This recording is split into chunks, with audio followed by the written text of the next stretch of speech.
go. All right. Y'all can start typing your questions. I'm just getting us going on TikTok and Instagram. So give us about 45, 60 seconds and we will get right down to business. And we're going to do rapid fire Q&A. Ask anything on your mind, buying, leasing, paying cash. It does not matter. We'll be hitting all subjects. If you don't know me, my name is Deshone the Auto Advisor. And I spent 14 years in the car business from 2006 to 2020. I left in 2020, and since then, we've been focused on teaching everyone willing to listen how to pay less for cars than everyone else, how to enjoy the car shopping process, whether you're a good negotiator or a bad negotiator. That's not going to matter when you stop negotiating and you start getting bids. You know, this phone always gives me challenges getting on Instagram. So, all right, we're up on Instagram, and then I'm starting TikTok. So let's get down to it. Come on in. We are live. And shout out to the sharers. Appreciate all of you who share these broadcasts. We can't do this without you. We can't do this without those of you who are inviting your friends to the broadcast. It matters so much. Okay, so I'll be taking questions from every platform. If this is your first time on a live broadcast, just type the number 1. And then as everyone who's here for the first time types the number 1, if you've been here before, if you could just type a welcome to all the first time people. If you've been here before, let's just give the brand new people who've never been here a nice welcome. If you could type welcome. This live show is sponsored by my brand new digital book. It's called Car Shopping for People That Hate Car Shopping. You can get it for 75% off for 30 minutes by going to my TikTok bio or my Instagram bio. You'll see there's a website there. Just click the picture of me. And for 30 minutes, you can get it. It's normally $97, but you can get it for $24, 75% off, as long as you get there before the timer expires. If you are on YouTube or Facebook, you can go to deshonsbook.com. I'm going to post a comment for you guys, or you can scan the QR code if you happen to be watching on the TV. I see you, Ida. All right, I see you, JM. Okay. I see you, Skinner. Good to see you. Yep, discount is in effect as long as you go there and it hasn't hit 0 yet. All right, let's get the questions going. All right, I'm just going to be rotating between all 4 platforms, so just start typing them. Hello, I think you lost your train of thought fixing your phone. Well, we just started, so I am known sometimes to lose my train of thought. So I just ask that if I do that during this broadcast, when I'm answering a question that you post, just help me get back to it, because we do these rapid fire questions and sometimes that does happen. Preston asks, this one's from YouTube. How do you check your equity on a lease? Now, who didn't know you had equity? Who didn't know you could have equity on a lease? Who didn't know you could sell a lease? Type 1 in the chat if you did not know you could sell a lease. So what Preston's asking is, how do you check your equity? Well, that's the first step in seeing if you can sell a lease. So the first thing you're going to do is call your bank. You're going to call the leasing company because you need to know how much you owe. That's called a payoff. Do not look at your residual value and do not look at your contract. You want to call your bank and get the payoff. There's 2 types of payoffs. One's a customer payoff, one's a dealer payoff. Once you have that number, the customer payoff, you're going to go on these sites that I tell you to go on. They're going to give you online cash offers. Some of them are online car buyers, and some of them connect you with a local dealership. But you want a cash offer. You don't want anything else but a cash offer. Nothing else matters in this world. You're going to go to CarMax.com. You're going to go to Driveway. You're going to go to Carvana. You're going to go to Kelly's Blue Book Instant Cash Offer. Very important you don't go to the regular Kelly's Blue Book. They're not going to give you a cash offer. You're going to go to AutoNation, Sell My Car. And you're going to go to Car Guru, Sell My Cars. This is your first introduction in getting bids. And this is the first thing. If you have a car to replace, this is your first introduction. Before you think about the car you're buying or you want to lease, This is your first step, which is the equity assessment. Now, if you have a lease, when you are on those websites, you must put, you're going to see a question that says, is the car financed, owned, or leased? You want to put owned, because there's something in their website that triggers if you put lease, because the website is not trained to know who has a third party restriction or who doesn't. That's not important. What's important is you put own. You need to know what the market value is of your car, and the only way you're going to do that is with real cash offers. Now, when you call your bank and you get a payoff, and let's say it's 15,000, those cash offers are 17 or 18 or 19,000. That means you have equity. That means that you can make money by selling that car. That gives you the ability to get out of the lease early, gives you flexibility in what you can do, and it won't matter even if you're over mileage. I sold my lease back in 2021 and I was over mileage, and it didn't matter. When you sell your lease, you pay no penalties. It's a clean sell. All right. That is called the equity assessment.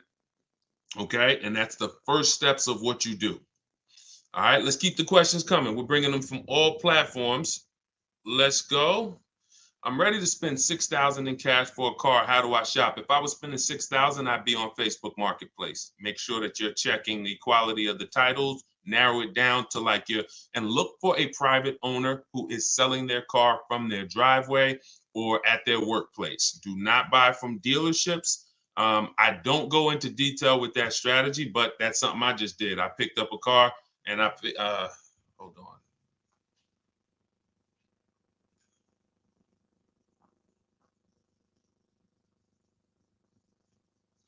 Hold on, I had a call coming in. I always forget when we go, because we've been going on Instagram on this device, and I always forget to put on do not disturb. So I just had a call come through. Can y'all hear me? Audio still clear? Let me know if the audio is still clear. On Instagram, I know we all good. Mel's, how do I get your book? Just go right to my TikTok bio, click that picture of me, click that website, and click that button that says 75% off my new book. As long as the timer is not 0, you got 75% off. You won't pay the $97. Okay. Okay. So yeah. So what I was saying is I don't go into detail on those strategies because frankly, it requires an entire new segment of how to buy cars privately. But what I will tell you is that's a good start, and there's I teach more mainstream at some point. Maybe we will get into that, but that's the first thing. Don't buy from a dealer who's posing as a private owner. You want to buy from a private owner, has the car. They're going to know everything about the car. They're going to know what accidents. And you call and you try to find a dealer. Any of you who are buying like a couple $1,000 cars with your tax refunds, Facebook Marketplace is the place. But you want to avoid the dealers who are posing as owners. The best deal is going to come from an owner, someone in their car's in their garage. They've had it 5, 6, 10 years. This one I bought here was a grandfather. He was 98 years old. And he had the car. He's been driving. It had 70,000 miles on it. And I just needed something to get from point A to point B because I barely go anywhere. So that's a good start. Look for an owner and make sure you have a local mechanic. Take it to a local mechanic before you seal the deal, or bring your mechanic there. Say, hey, look, I'll pay you $75 if you can come with me and just look at this car, give it a visual. You want someone with you when you're buying cars with no warranty, guys. If you are buying a used car with no warranty, you want someone with you. Mechanic. And one of the benefits of having a great local mechanic, y'all know I preach on that, is that they're typically, and don't ask them to work for free. Hey, listen, can I get you for an hour? I want you to come with me, take a look at this private car, and they'll give you a lot of peace of mind. All right, let's keep it going.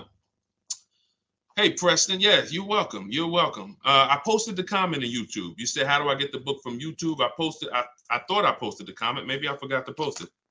There you go. You can just click on Deshone's link, deshonsbook.com, and you can get it. Let's see. All right, I'm looking at TikTok. I see a lot of people on here. Could y'all keep tapping the screen, shooting those likes up? I appreciate y'all. I see a lot of people, but I don't see y'all asking a lot of questions today. So, all right, type your questions. We'll get to them. Let's go. What we got from Instagram? All right, let's go. Why are dealers still charging markups over MSRP, and when will the market correct? Great question. 80% of dealers are going to charge ridiculous prices. It doesn't matter. The key is you must learn to get multiple offers, because we've been buying cars for below MSRP since the pandemic. Felicia was the first one to use what I teach. This was back when I first opened up my online school, Cars from Home University. It's a video library. And she came in middle of the pandemic. We opened it because there was blood in the streets. And it was like people were paying ridiculous prices. She came in, she got a BMW for $1,950 off MSRP, BMW X1. And that showed me that it didn't matter, because I knew even with Mercedes, where I worked for Mercedes, we had hot cars. There was always dealers willing to discount. You're always going to have a dealer that wants to sell lower than everyone else. The key is you got to find them. And that's why what I teach you to do is sort. You're not negotiating one-to-one anymore. If you're using what I'm teaching you, you're going to start getting bids. And if you don't get bids, you will be at the mercy of whatever dealer you walk in. And if they're overpriced, then you're going to think everything's overpriced. But I'll be showing you throughout the broadcast several deals recently done, because I have the benefit of working with people all around the country who send me their deals. Some of them I coach. Some of them just DM me, Deshone, I used your stuff. Look at what I paid. So we get to know that there's deals out here for the people who are going to learn to make people bid for their business. But for those who want to shop the old way and negotiate back and forth one-to-one, yeah, it may look like there's no deals out there. So you got to step into this new world. It's a better world. It's an easier world. You're going to enjoy shopping. You're going to feel like you're in control. And you will see that there are deals out here. Lots of them. Lots of them. Welcome to the new people. I see we got some new followers. Let's go. TikTok. What's the best CPO car to get for a 17-year-old? Well, that's a great question. There's a lot of great cars. There's a lot of great cars. The key is looking at what, if I'm looking, first of all, here's the thing. What is it about a CPO that makes you think that a CPO is a better car than a quality pre-owned car? Because oftentimes, this is a great question. This one's from Instagram. Oftentimes, all right, so here's how we narrow down a used car. And this young lady who asked about the private party, don't change the process. Use this process and it'll give you peace of mind. Anyone shopping for a used car this year or in the upcoming future, type U. Type the letter U. Okay? This is going to be for you guys to keep in mind, because this is our process of how we try to protect ourselves. There's no guarantees, but when you have boundaries, you have a good shot of protecting yourself against the foolishness and, the results people with no boundaries are going to get. So the first thing we're going to look at is the title. When you go, in my book, I teach something called the multiple marketplace strategy. You need to be on every marketplace that has cars. If you were buying a TV, you would not only walk into one store. Some of you may not even walk in, right? I want you to see, the more you learn this, the more you're going to see that the way I'm teaching you to shop is the way you already shop for other stuff. But for some reason, when you shop for cars, you do this, you kind of do this, this new process that you don't do with anything else. So when you open these marketplaces up, CarMax, Driveway, Carvana, Carfax.com, Auto Trader, Car Gurus, eBay Motors is up there. I want to be everywhere there's cars, and I'm looking at a 100-mile radius. That's where we start. This is my multiple marketplace strategy. If you use these boundaries, you got a good shot of protecting yourself, and you certainly will get below market used car deals, which is our goal. Y'all know our only goal when it comes to market value is below market value. So the first thing, once I open those up, I'm looking at narrowing it down based on title. So I'm going to look at the title and see. Now, how do you get the title? Sometimes there's a free Carfax. I'm going to give you all a gem. This is something that it was a secret strategy that I teach, but Since you're on here, I'll give it to you. The Carfax sometimes is on the marketplace, but sometimes it's not. In which case, they're going to try to sell you a Carfax. Now, many dealers have contracts with Carfax, and if you simply go to the dealer's website and look at the same car that you saw on Car Gurus or Carfax.com, you'll see Carfax.com always gives you the Carfax of whatever they're listing, but on Auto Trader, on Cars.com, on Car Gurus, it's not. So you want to go to the dealer's website, and many times, not all, you can find a free Carfax there. Save yourself $40.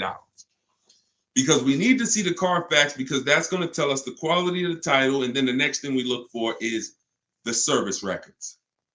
It's super important. There's probably nothing more important than service records to determining if the car was taken care of. Accidents won't tell you that. Title won't tell you that. You could buy a certified pre-owned car, which is what this young lady was asking. It's best certified pre-owned car for a 17-year-old. If it doesn't have quality service records, it's not as good as a car that does, that may not be certified. So once we go past, you want to see constant and consistent service, constant, consistent oil changes. Then you move to accidents, and we look for minor. Some people say, Deshone, if you might say no accidents for me. That's your thing. That's fine. Some people say moderate accidents. You got to be able to look at what happened based on the Carfax. If it says vehicle towed, that's a deal breaker for me. I would not do a car that had vehicle towed. That means it was a serious accident, and airbags deployed, serious accident, deal breaker for me. Vehicle drivable, it's a minor accident. Could have been a fender bender in a shopping mall. So once we look at that, now we've looked at a quality car from a quality standpoint. Doesn't necessarily mean, CPO, because sometimes CPO, some of you may experience, they'll charge you $3-4 grand more for the CPO. I'd much rather get a car that checks those 3 boxes and save the $3,000. Now, if the CPO comes in at the best price based on all the inventory, that's different. But many times it's not. Sometimes dealers, especially the 80% of dealers that's going to overcharge, they will certainly use the CPO as an opportunity to mark the price up when it's not worth it. So that's what I say. That's our process. That's how we shop for used cars as far as quality. Now we have another step. That's not all, because that doesn't guarantee. Y'all hear, I didn't say nothing about price. So in order to know you're getting a great price on a used car, you must know what the original MSRP was. Some of you heard me talk about that. So, maybe we'll go deep on that, but I wanted to let you know, don't lock in your mind CPO.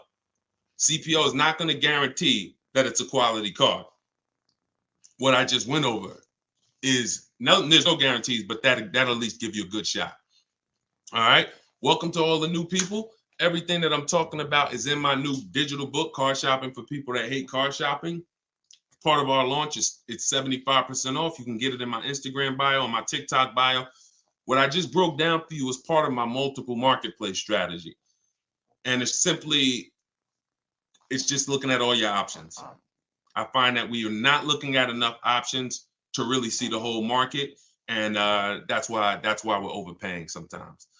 I'm in Arkansas. I read that it's the 3rd worst state for car leasing. Is that true? What does this mean? I've had people all over the country tell me that leases are bad, and I've had people all over the country, who listen to us, who get great deals.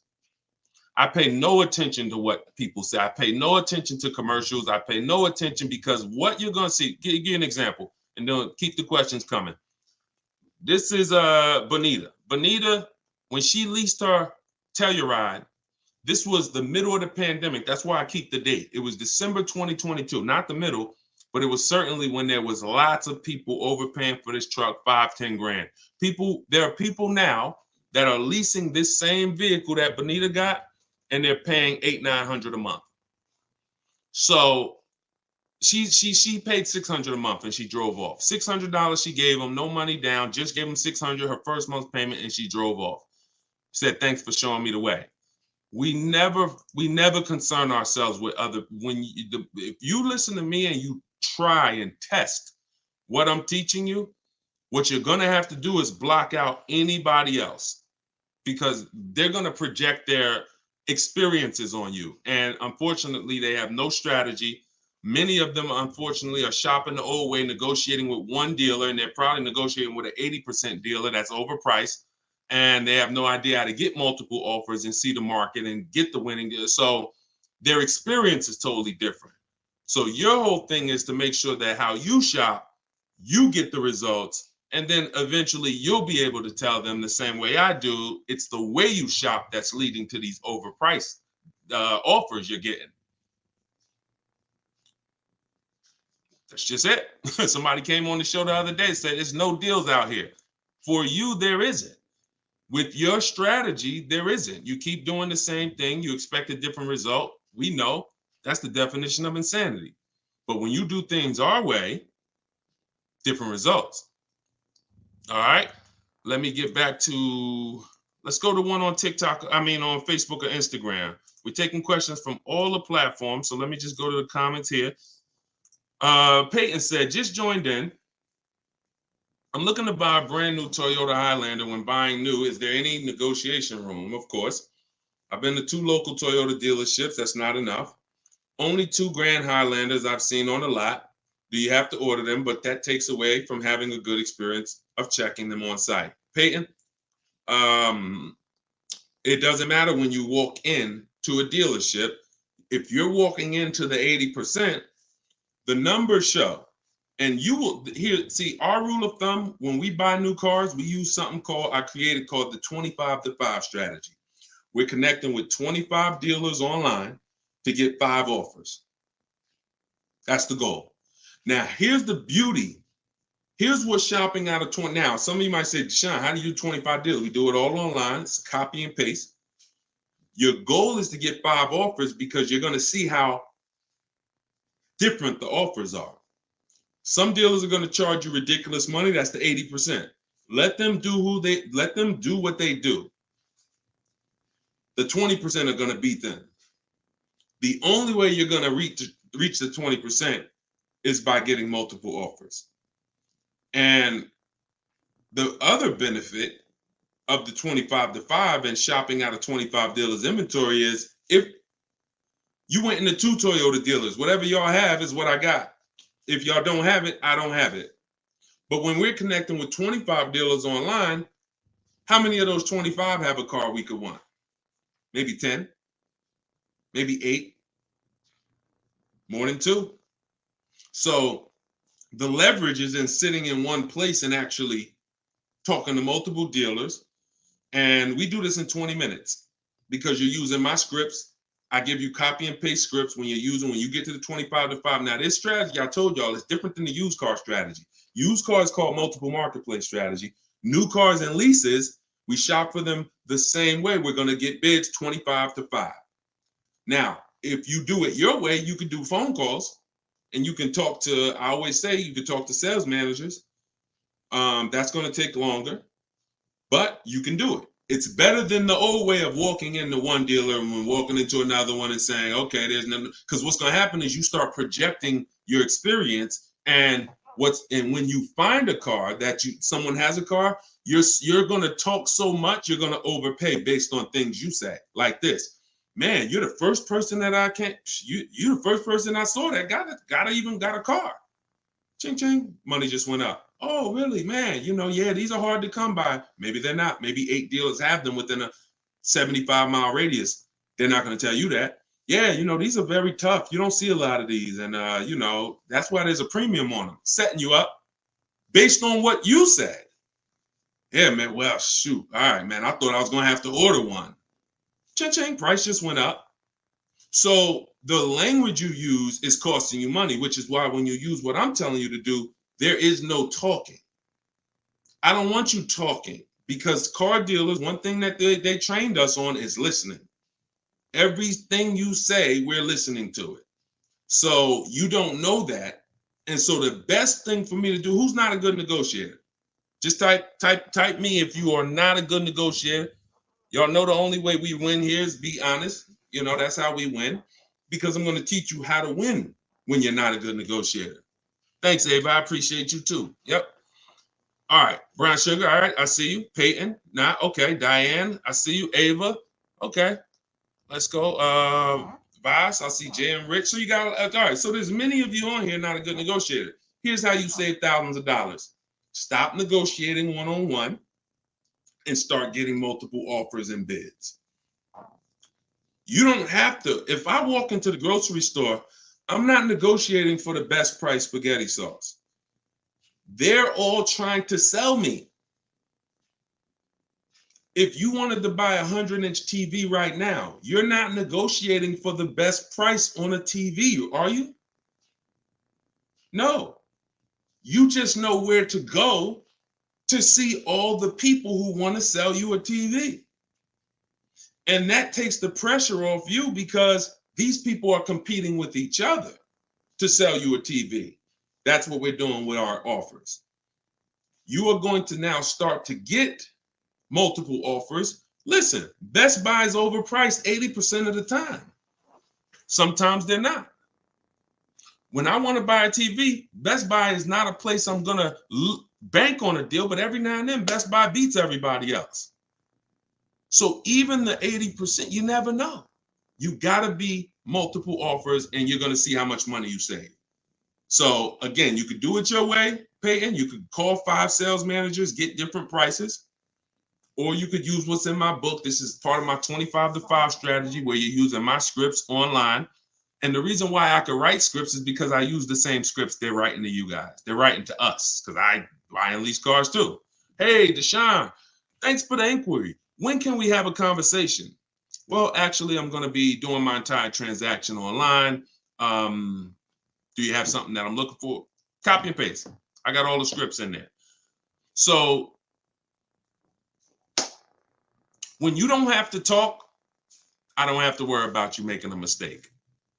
And you don't have to worry about yourself making a mistake. So all of this is in my book, Car Shopping for People That Hate Car Shopping. And I'm giving you 2 ways to do it. For those who are not going to get the book, I gave you the manual way. For those who are going to get the book, you know what's in there in that 25 to 5. Okay, you can get it for 75% off in my TikTok bio for 30 minutes. Once the timer hits 0, it goes back up to $97. And my Instagram bio as well. Click that website, get your book, come on back and join us. Get your 75% off.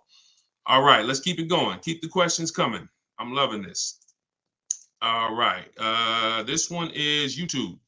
And we'll go everyone. We'll go every platform. So let's continue to, I'm just rotating between them all. Last one was Facebook. Now I'm currently leasing a Jeep Grand Cherokee. Lease is up in August. Do you foresee decent deals being available for a new Challenger, Scat Pack, or Mustang GT? Do you work with people on purchasing? I don't. The way I work with people is the way you see me. Through information, through education. I don't fish for people. I'm going to teach you how to fish. Those of you who are hiring people or getting people to fish for you, you're giving control of your deal over to someone else. And this is not a small deal. There's thousands of dollars to be made in your car deal. You're giving that to someone. And I'm able to get results for groups. We've been helping people. We've helped just personally helping people, probably 1,700 people since 2021. And, a couple thousand more that I've never even heard of that every now and then I just get a DM. So we can certainly get results if you're willing to say, all right, teach me this online process, because here's the real. When you learn my process, I get deals in 90 minutes. There's no car that I'm going to buy or lease that I'm not going to get the best deal in 90 minutes. Now, in the beginning, it's going to take you a little longer because this is a new process for you. But by your second, third deal, you'll be getting cars in 90 minutes. It does not take longer than that to get multiple offers, to shop the market. It just doesn't. It just doesn't. My Infinity that I bought last year didn't take me more than 90 minutes to get that. Every lease that I've done, and I've had 6 leases, didn't take me more than 90 minutes. Now that's different than deciding what you want. I don't want you rushing that, because you've been taught to rush that process. The choosing what you want, the getting out there and seeing cars and test driving, we don't rush that. But when it comes to deciding and saying, all right, I like this, let me get offers, 90 minutes tops. When it comes to what a deal is, he asks is there going to be good deals on a Scat Pack on a Mustang. All you can do is get offers. We have no idea. Some of you saw, I grabbed this a couple days ago. Some of you saw this. I'm not going to share Kimberly's deal. I'll share this. This was Sean. Sean posted in our group he was purchasing an F-150 Lightning. MSRP on the vehicle is $73,285. He's saving $20,000 off the vehicle. And $49.90 of that is dealer discount. Who won the bid? The winning dealer discounted the vehicle $49.90. The rebate that he got, that he revealed, he didn't know about it coming in. See, you don't worry about what new cars and leases have rebates. You reveal them, because some people will tell you, oh yeah, there's $1,000 rebate. There's really a $1,500 rebate. Some people tell you there's no rebate, but there's really a $2,000 rebate. The 80% we can't trust. All we do is we reveal what the offers are. $15,500 rebate. And here's what I asked him after he said this, because he was like, listen, I'm about to pull the trigger on this. I want to make sure I'm not missing anything. I said, look, I said, Sean, I haven't seen the other offers, because he's using the 25 to 5. We don't accept an offer without seeing at least 5.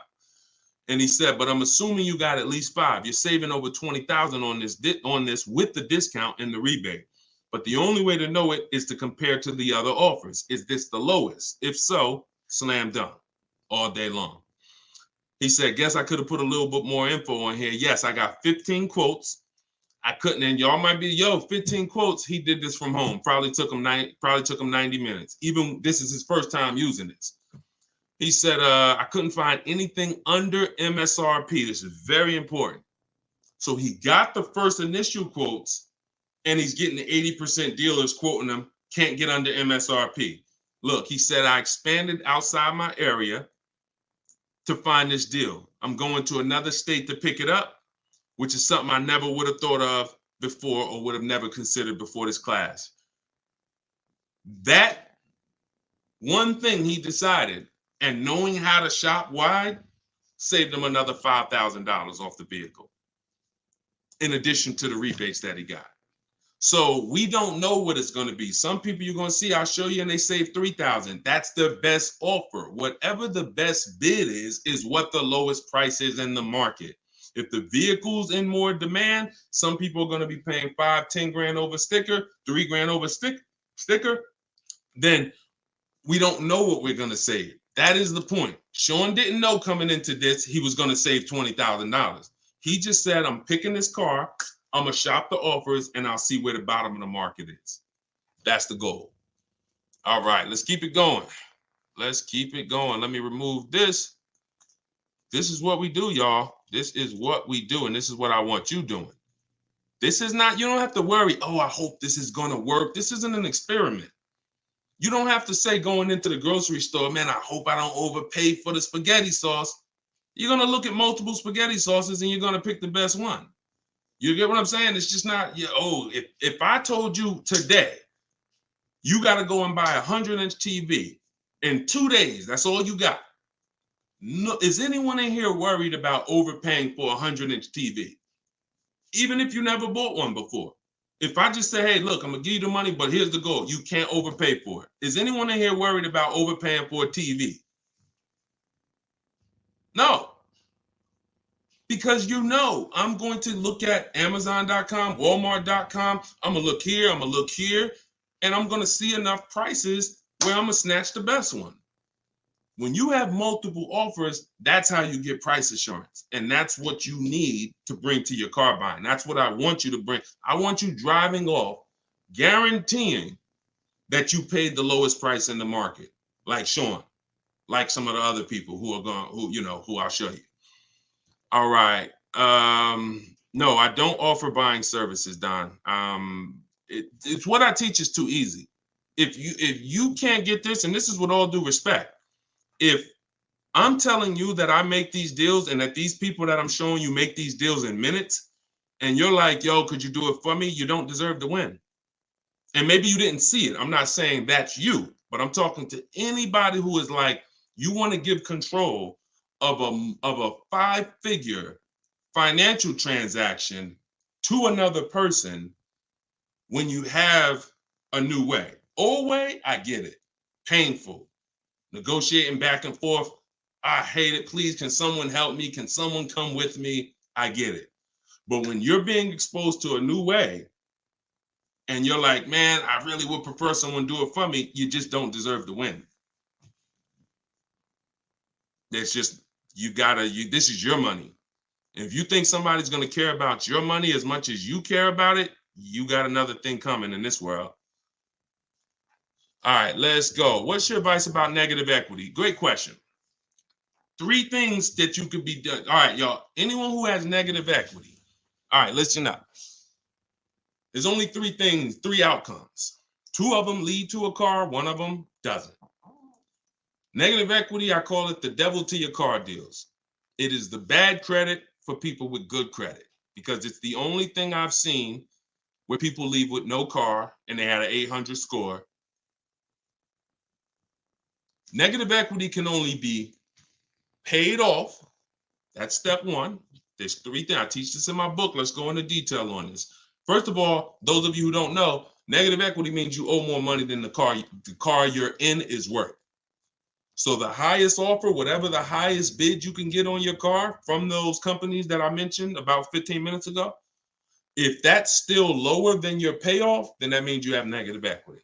Now, option 1, which is the best option, is to pay the difference. Because the companies that I just told y'all, the companies that we do our equity assessment with, they're going to pay more than everyone because they're the ones that are already in the bidding business. They're already they know they're competing. They don't mind. They're going to put their offer out there.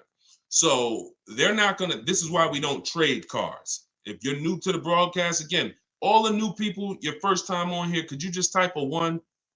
If this is your first live stream you've ever been on of car shopping Q&A, type 1. All right. Could everybody just type welcome to the first time people, please? If you've been here before, even if this is your second time, just type welcome so we can welcome the new people who jumped on to the broadcast. We got a lot of new people I see from all platforms. Just type a welcome because what we're building over here is a community of people who are going to lead the charge and saving money on cars. We're the first. Y'all are the early adopters. Y'all are the first ones to use this. So, all right, there you go. Everybody got their welcome. So when you get those offers, let's say the highest offer is like 18, but you owe 20. I try to come up with the 2,000. That's what I do. If I got cash, if you say, Deshone, I got a little cash, I want to make sure I put it in the right place. The best thing to do is to take the highest offer from the highest bidder, pay off the negative equity, because now you have the freedom and you don't do this before you get a car. You literally do this when some of you are like, Deshone, I gotta make sure I get my new car before my old car. That's fine. I'm just telling you what's going to happen. You're going to be selling that car to the highest bidder, and that car is not going to be involved in the next transaction. The dealer is going to know nothing about it because the dealer who is going to win the bid to sell you a car is not going to be able to also win the bid and pay the most money for your car. See, this is the thing. This is why y'all going to see when you use this, you're not going to be trading cars in because the only time we're doing business with a dealer is when they've won the bid. They're the lowest price in the market. So to think that they're going to turn around and be the highest offer for our old car is just unrealistic. It's not going to happen. So what we're doing is we are going to, that's the goal. That is first. That's the best option. Now let's say, Deshone, I can't pay the difference. Now here's your second option and your only option if you want a car. You have to transfer that negative equity. Now, when you transfer that negative equity, you have to keep in mind something called 2 things. 1, the dealer who you're going to do, you have to do a deal now with the dealer you buy from. You have to do a deal with the dealer you buy from.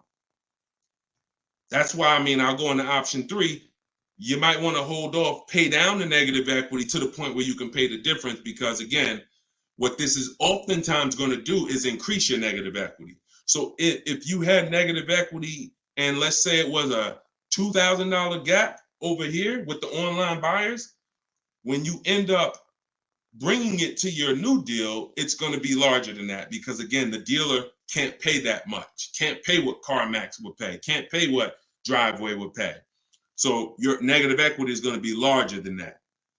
So you're going to get your offers, and then you're going to add the negative equity to whatever deal you make. That's all you can do.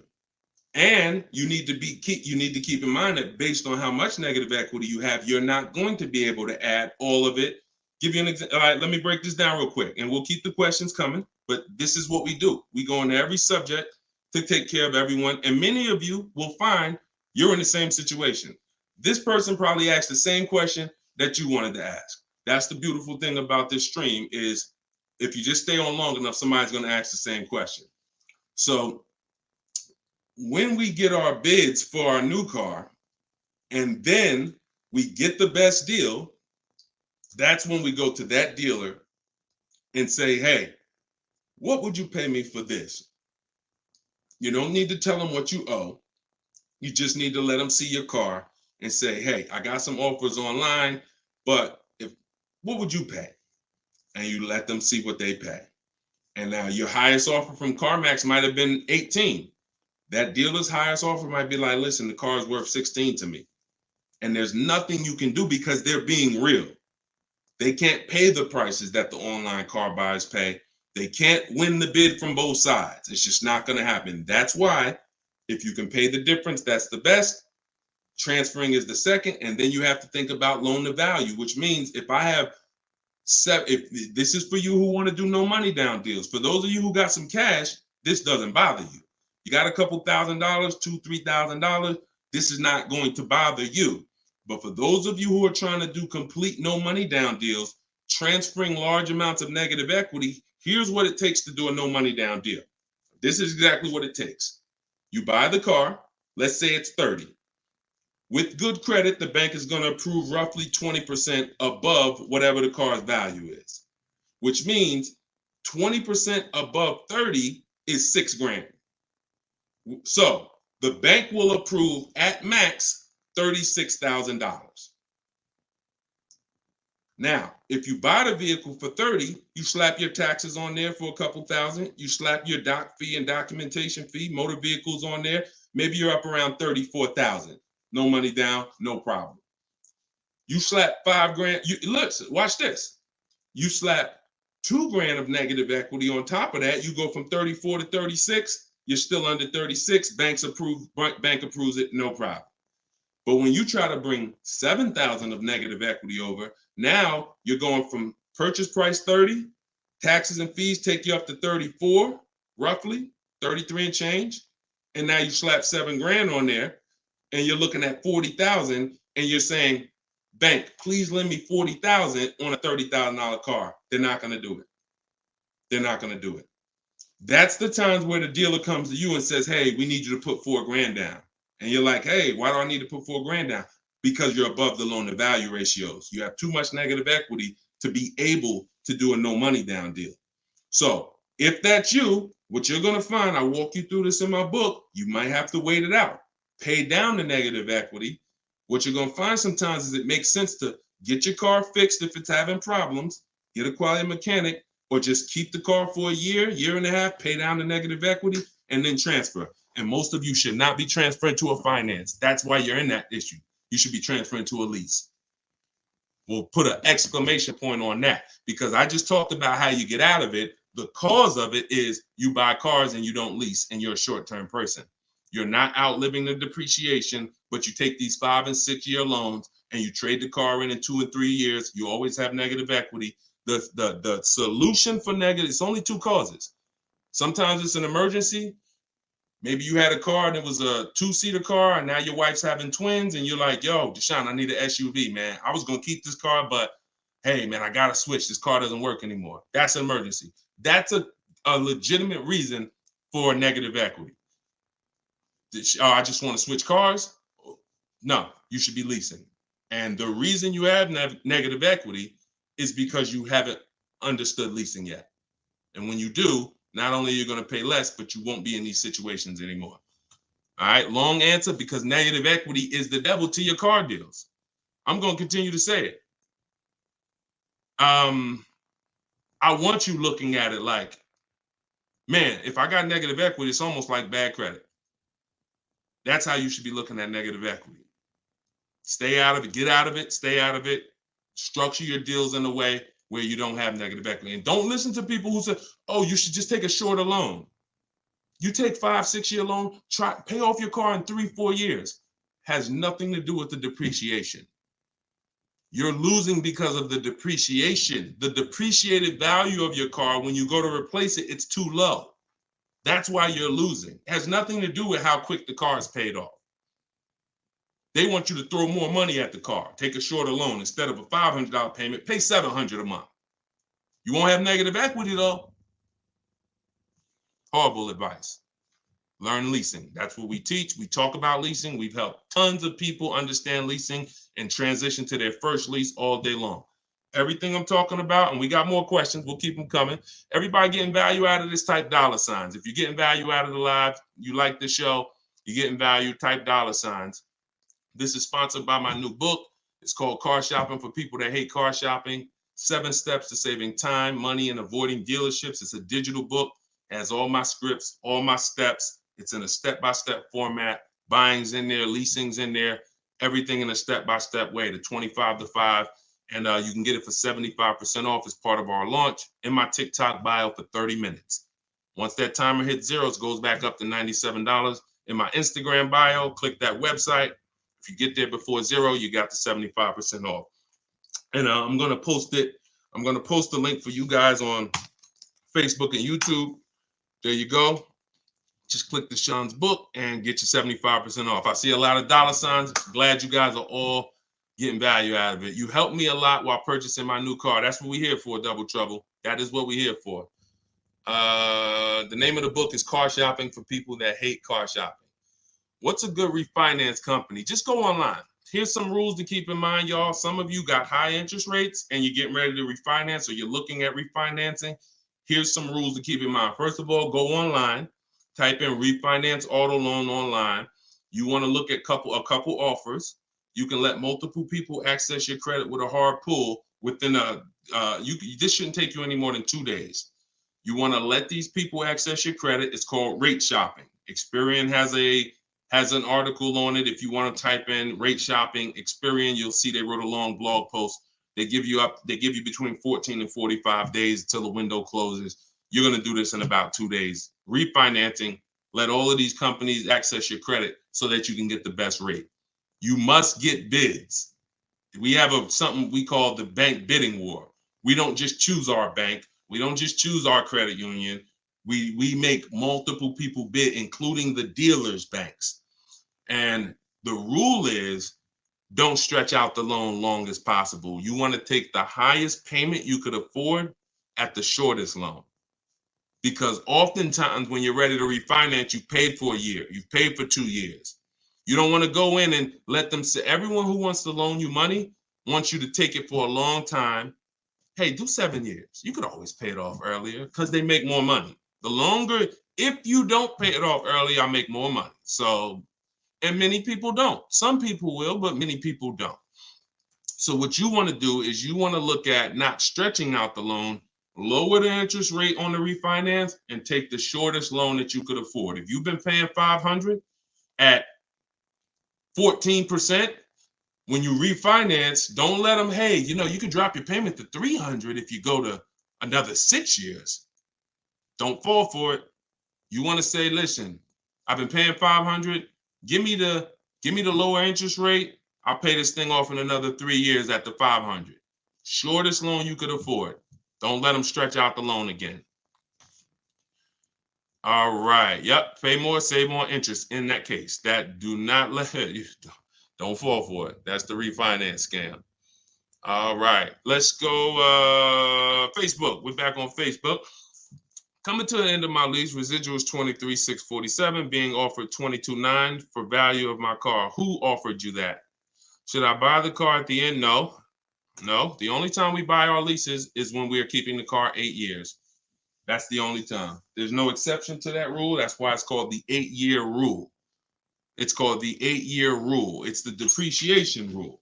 When you look at a car, this is what you got to think about, y'all. This is the depreciation curve. Look, buy a car for $30,000 tomorrow. What is it worth?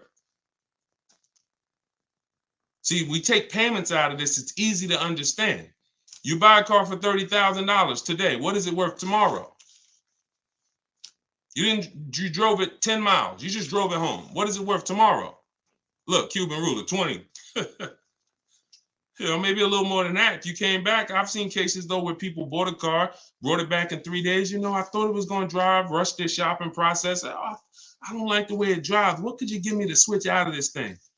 A person who's paying cash would never do this, because once they see that they're losing six grand in 3 days, they'd never do it. But people with payments, this is why it's hard to understand how much money you're losing. So we keep the payments out of it. Look, 25 grand. You bring it back the next day, you're trading, you lost 5 grand. Now, if you park the car outside for a year, didn't drive it, bought a brand new $30,000 car, you park it outside, what is it worth in a year? Didn't drive it 1 mile. Now you're talking about Cuban ruler, maybe 21, 22. You lost 20%. You're going to lose 20%. So when you start seeing that you are, your whole mission is to say, how do I pay the least amount for depreciation? That's the unseen expense. We call that the unseen expense, depreciation. So when you hear the only way to beat it, there's 2 ways. You're going to keep the car long enough where after about 6-7 years, the curve goes like this. I always say, who has a car outside their driveway? See you later, Connie. So I gotta go back to work. Who has a car outside of the driveway that they've had for 9 or 10 years or more? If you have a car in your driveway right now that you've had for 9, 10 years or more, type me. Okay, Jana, I see you.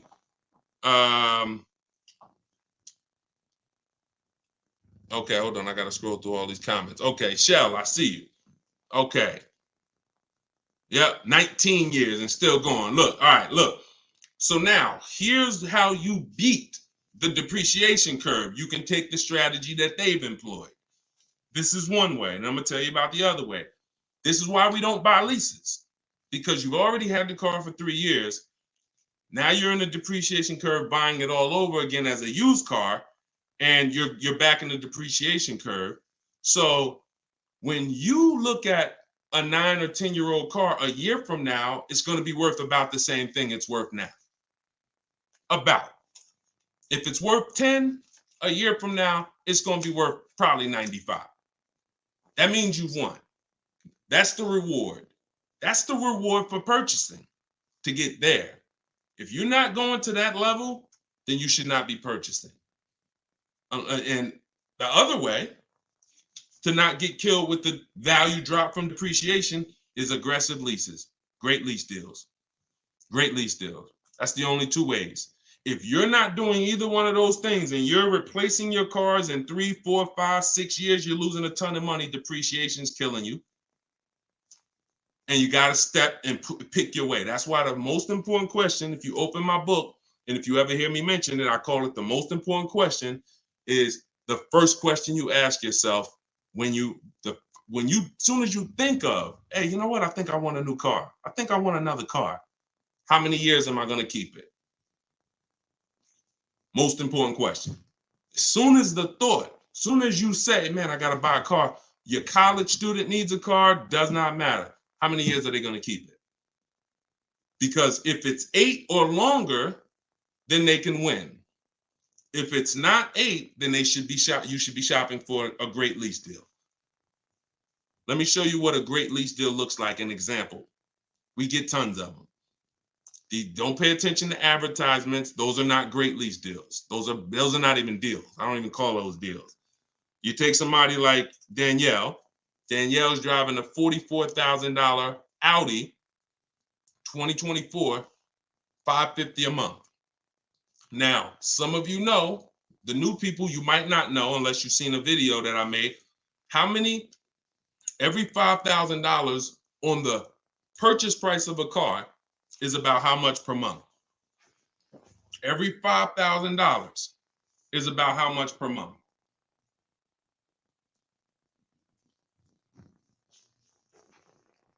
We might have a bunch of new people. Yes, TikToker, 100. Yep, exactly. Exactly. 100. Good job, JM. Exactly. So when we keep these things in mind, when you look at a $20,000 car, first thing coming, if you're going to buy it, forget the money down. That comes later. We automatically need to assume $20,000, $400 a month. $30,000, $600 a month. $40,000, $800 a month. Because that's what people are paying when you wonder, and some of you may be paying it. Listen, you know. So if you're long-term and you're getting to that 9-10 year mark, God bless you. Pay off the car, get to the reward. But if you're like Deshone, I don't have plans on keeping the car that long, then you can't compare to something like a good lease deal. This car that Danielle's getting, $44,000, that would normally be $900 a month. There are people who are buying that car. If they did no money down, they're paying $900 a month. If they stretch out the loan to maybe 6 years, they're paying $800 a month. She drove off with $550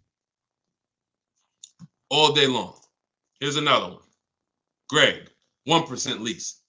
He got a $56,000 MSR, and you don't get these offers by going into a dealer. They sat at home. They used the 25-5. They got at least 5 offers. Some of them, you heard what Sean got when he got his Lightning. He got 15 offers from home. This Greg, he said, look, I'm excited about my latest lease purchase. Graduated, the system worked. I followed the steps, set up a great lease deal, 36 months, $12K per year. You can adjust your mileage too. I know we haven't talked about that in this show so far, but there's leases that go up to 15, 20, 25,000. High mileage drivers, you can't keep breaking the 8-year rule and thinking that you're not losing money. So we talk about you guys too and how you should be incorporating leasing if you're not keeping your cars 8 years. $56,000 vehicle, y'all. That's a $1,100 a month payment. He's paying $527.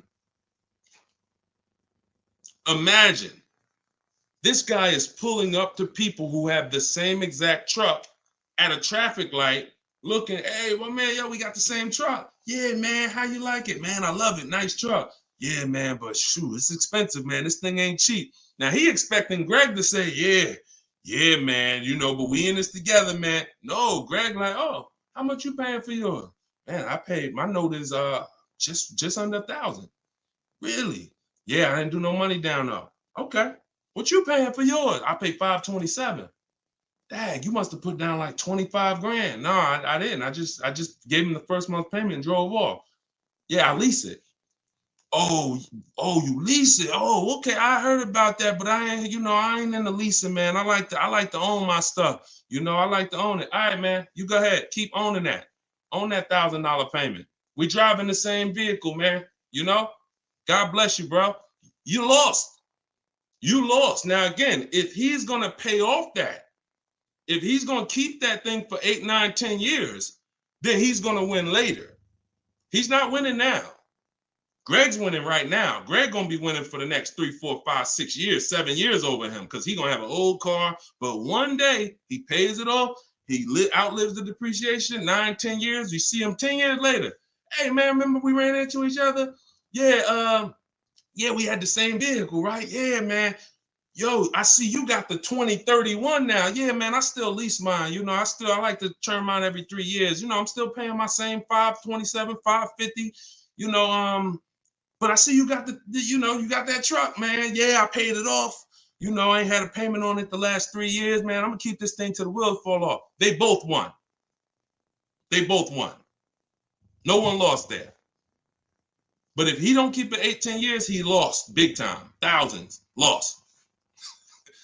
So if there, and even when he has the title, someone said he doesn't own it till he has the title. Even when he has the title, if he doesn't keep it long enough to let that depreciation cool off, he lost.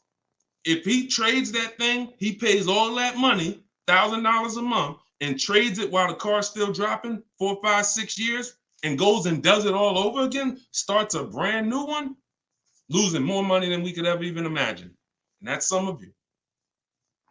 I got to tell you the bad news, but I can't get you to the good news until I tell you. Some of you are like, Deshone, that's me. I've been buying cars. I got told never lease a car.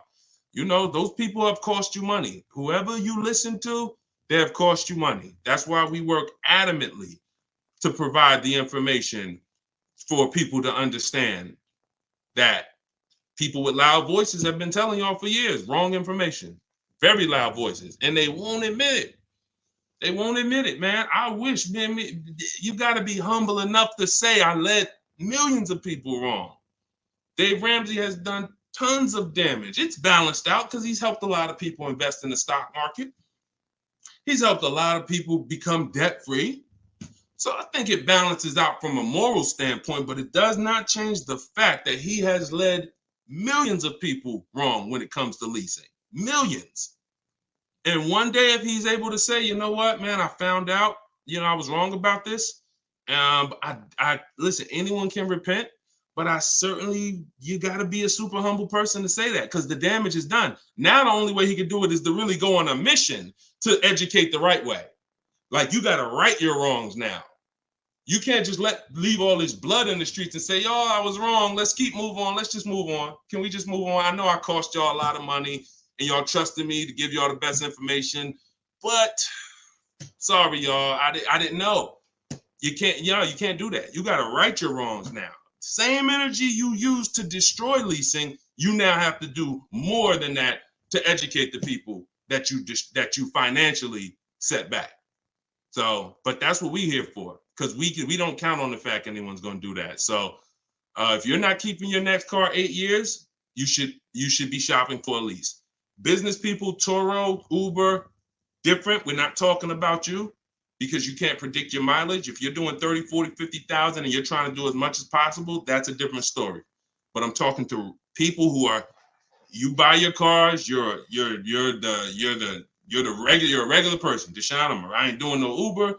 I'm buying a car and I need to know, should I buy it or lease it? If you're not keeping it 8 years, you should be leasing. You should be shopping multiple offers to get a great lease deal that's going to get you the best cars for the least amount of money. If you are buying and you're keeping longer than 8 years, then you should be buying and you should be paying off your car when it's convenient for you, quick as you can, and keeping your car until the wheels fall off. 8, 9, 10 years.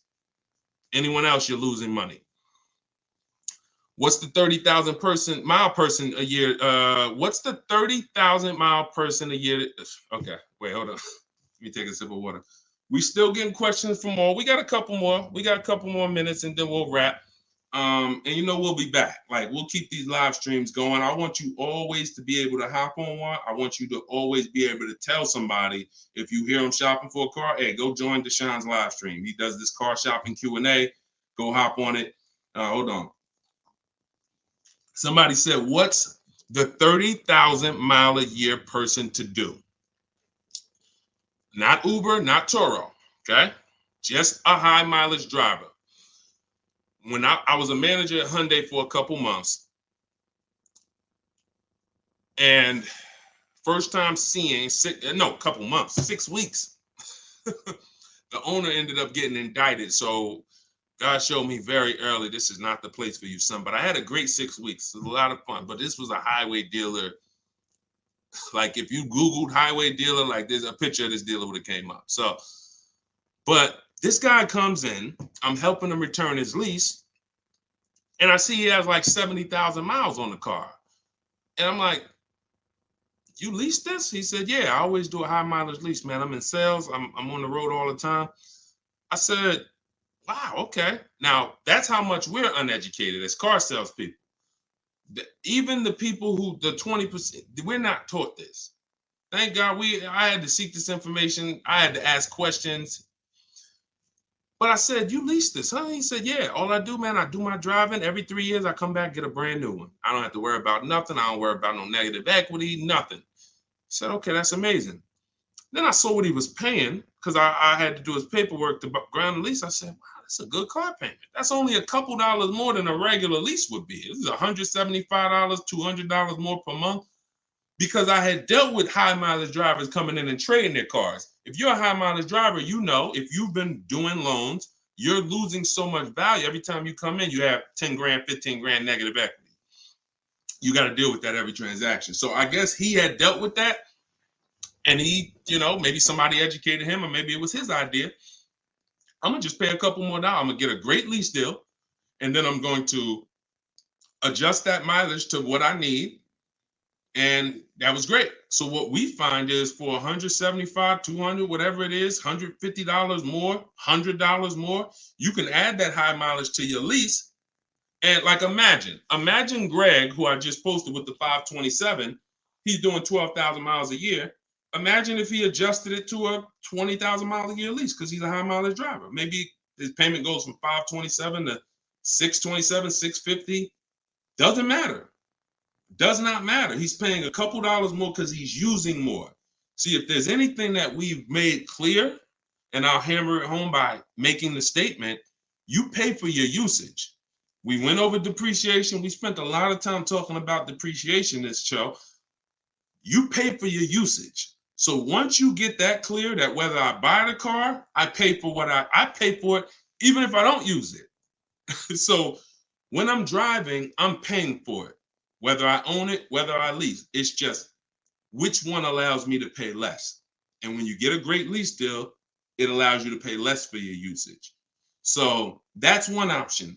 That's for the short-term person who wants one vehicle, high mileage, you're on the road, and you just want one vehicle, you're going to rotate every 3 years. The second option is for those who, this is also in my book. Everything I'm teaching you is in my book, step by step. Car Shopping for People That Hate Car Shopping. It's a digital book. You can go to my TikTok bio. As part of our launch, it's 75% off. It's normally $97. You get to my TikTok and my Instagram bio, click that button. And then when you see, as long as the timer's not at 0, you get it for 75% off. You got 30 minutes. And if you've been there already, the timer's still running. So it doesn't stop. But I call it, and Facebook and YouTube, I'll post the link again for you guys, for those of you who just jumped on. And you can go right there and you can get your copy for 75% off. So one strategy for short-term buyers, and look, this is short-term. If the 8-year rule doesn't change, if you're a high mileage driver, but you're keeping your cars a long time, you don't need to lease. 8 years. Let's say I'm a high mileage driver and I know I drive 30,000 miles a year, but I'm going to keep my car at least 8 years. I'm just going to go out, I'm going to find something that will last me, and I'll just drive it, pay it off, and bring it back. I'll sell it 8 years later with 320,000 miles on it, because that's highway miles. So I'll put that mileage on it in 8 years, and then I'm out, and then I'm up out of there. 8 times 3. Look, 8 times 30,000 a year. It's 240,000. Let's see. Is that 240,000? 30,000 a year times 8 years, 240,000 miles. Tons of cars out there that you can buy that'll do 240,000 miles in 8 years. Tons of them. So I don't want you thinking about leasing if you're a high mileage driver, if you're a long-term person. If the car is a long-term purchase, you don't need the lease. You need to make sure you're getting a great car. But if you're not keeping your cars 8 years, then yes, the first one is a high mileage lease strategy. And the second is to balance it out. Because some people say, Deshone, I'm a high mileage driver, like that guy. Let's take it back to that guy. He might say, yeah, man, I want a nice car though. I got my Hyundai, I drive that for work. I'm on the road with that 70,000 miles in 3 years. But you know what? I want to have a nice car. What would normally happen is you pay your car off first. This is in my book. I call this 2 cars, 1 payment. So the first car is you own. It's a purchase. It's not a lease. And if you have a car already that you have a loan on, you pay that car off. and then that becomes your mileage car, and you go lease something nice. So now you got your mileage car that you're doing probably 15,000 a year on, and then you're going to lease something nice for 10 or 15,000, and you'll split the mileage. It's one car payment, it's a nice car, and then it's the mileage car. And so either one of those two strategies, you pick which one you target, and they're both phenomenal strategies. It depends on the person. I've had people that do both. Both of those are better than anything else that you've been doing. Anything. Both of those keep the money in your pocket, keep payments low, give you a nice car, protection. That's it. All right. Okay. All right. I think that's good for now. We've been on here for all right, let's do a couple more. Let's do all right. Go another 5 minutes. All right, let's go. Now, sometimes we want to jump off, but we in the heat of things, man. I love it. Everybody's enjoying it. Let's see if we got anything on Instagram. I see Instagram watching. I'm looking for a question over here. How can I get rid of a 2015 Q5 with an oil consumption issue that was skipped for the recall? You got an old, no, it's not old. It's not that old. Got a 9-year-old Audi. Is the car paid off? Is the car paid off? Because I teach something called the rule of 72 on the 10th birthday.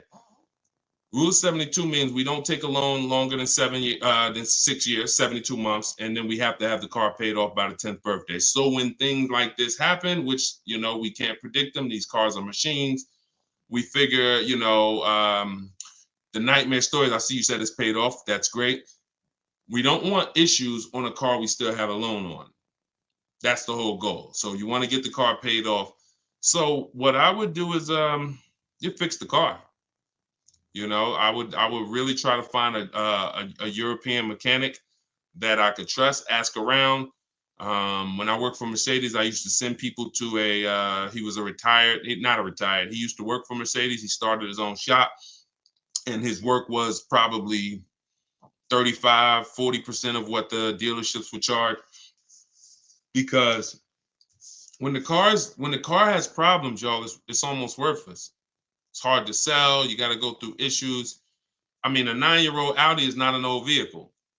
So if you get with the right mechanic, you get with the right service shop, and somebody who knows Audis, and this is what they do, then what is it going to cost me to fix this?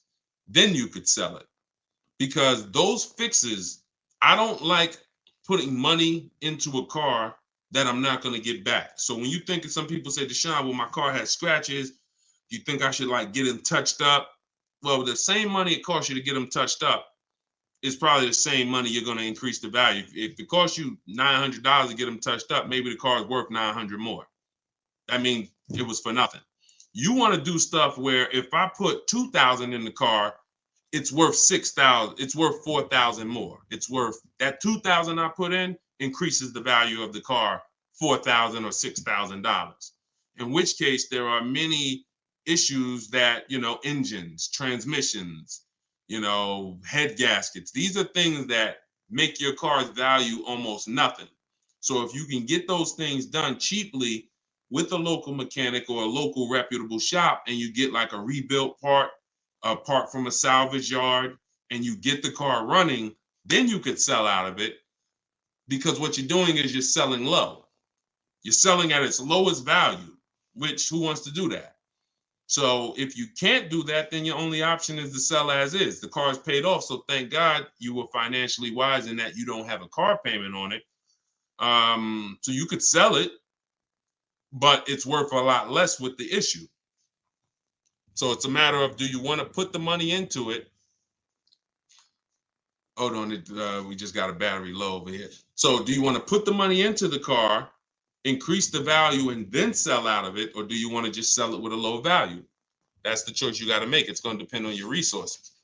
But everyone here, if you got a car that has no warranty, you should have a local mechanic on your team. You should have a local mechanic on your team for sure. It's just, it's so necessary. So necessary.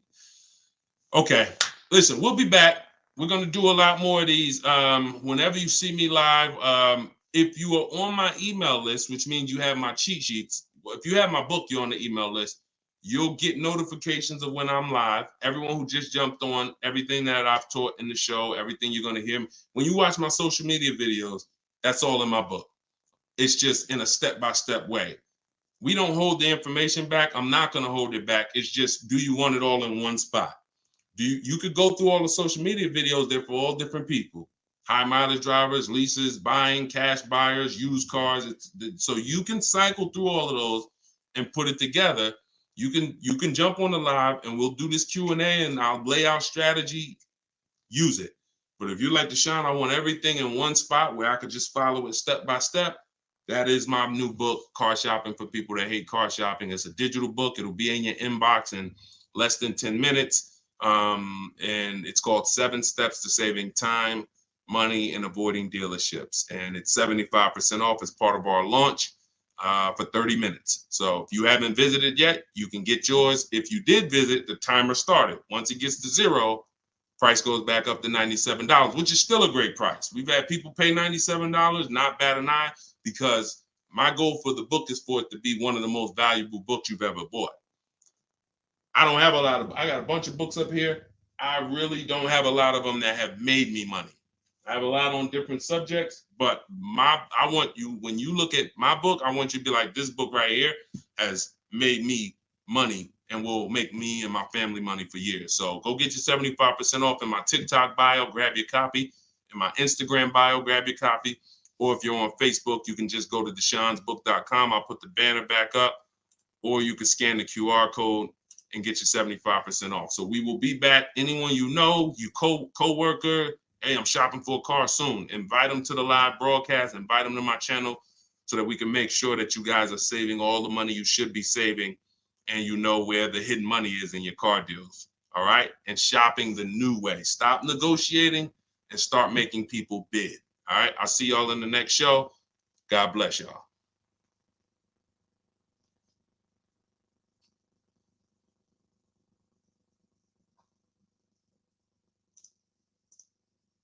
On any of those platforms, you know, occasionally I share graphics and I share things that I can't do on TikTok. So if you're over there, come on over.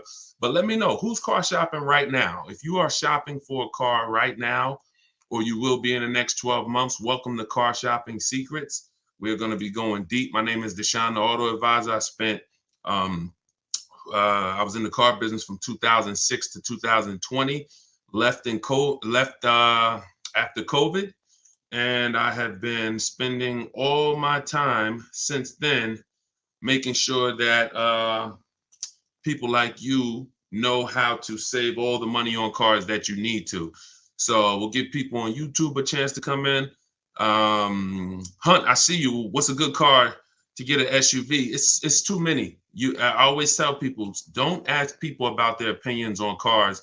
That's where data is. That's where you need data. Google. A lot of people don't realize there's somewhere along the lines of 40 million used cars sold a year. In a healthy market, 17 million new cars.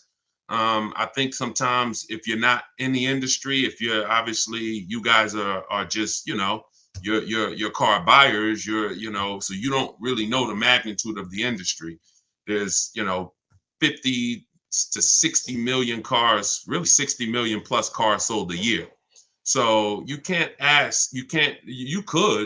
but it's not a good practice to ask a person their opinion on a car. Now, what you should do is figure out kind of the category of car you want, pick one, and I always say, look at the competitors. So if I'm looking at for a 4-door sedan and I like the Toyota Camry, then I'm going to look at the 3, 4, 5 top competitors of the Toyota Camry.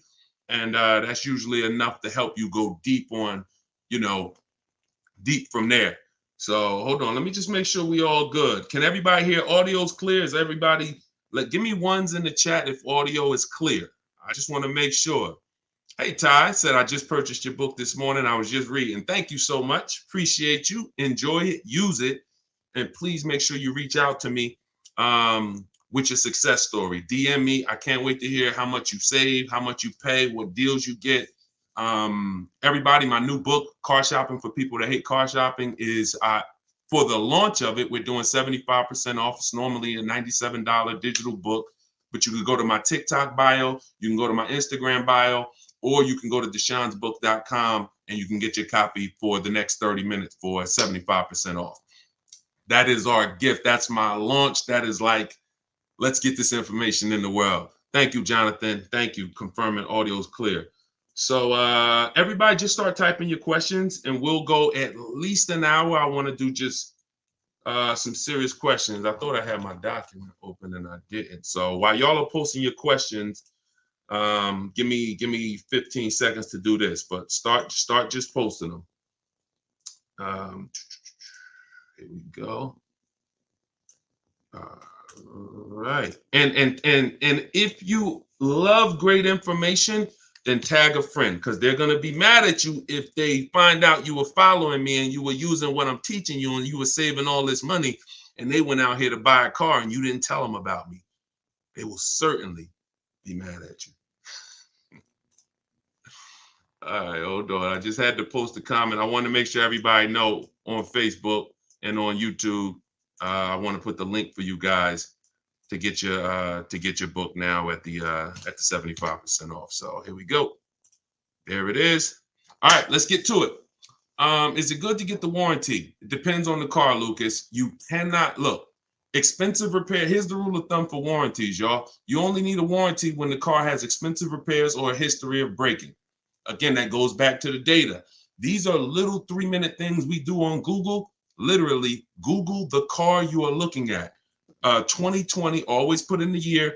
2019, I don't know, Hyundai, whatever, repair cost.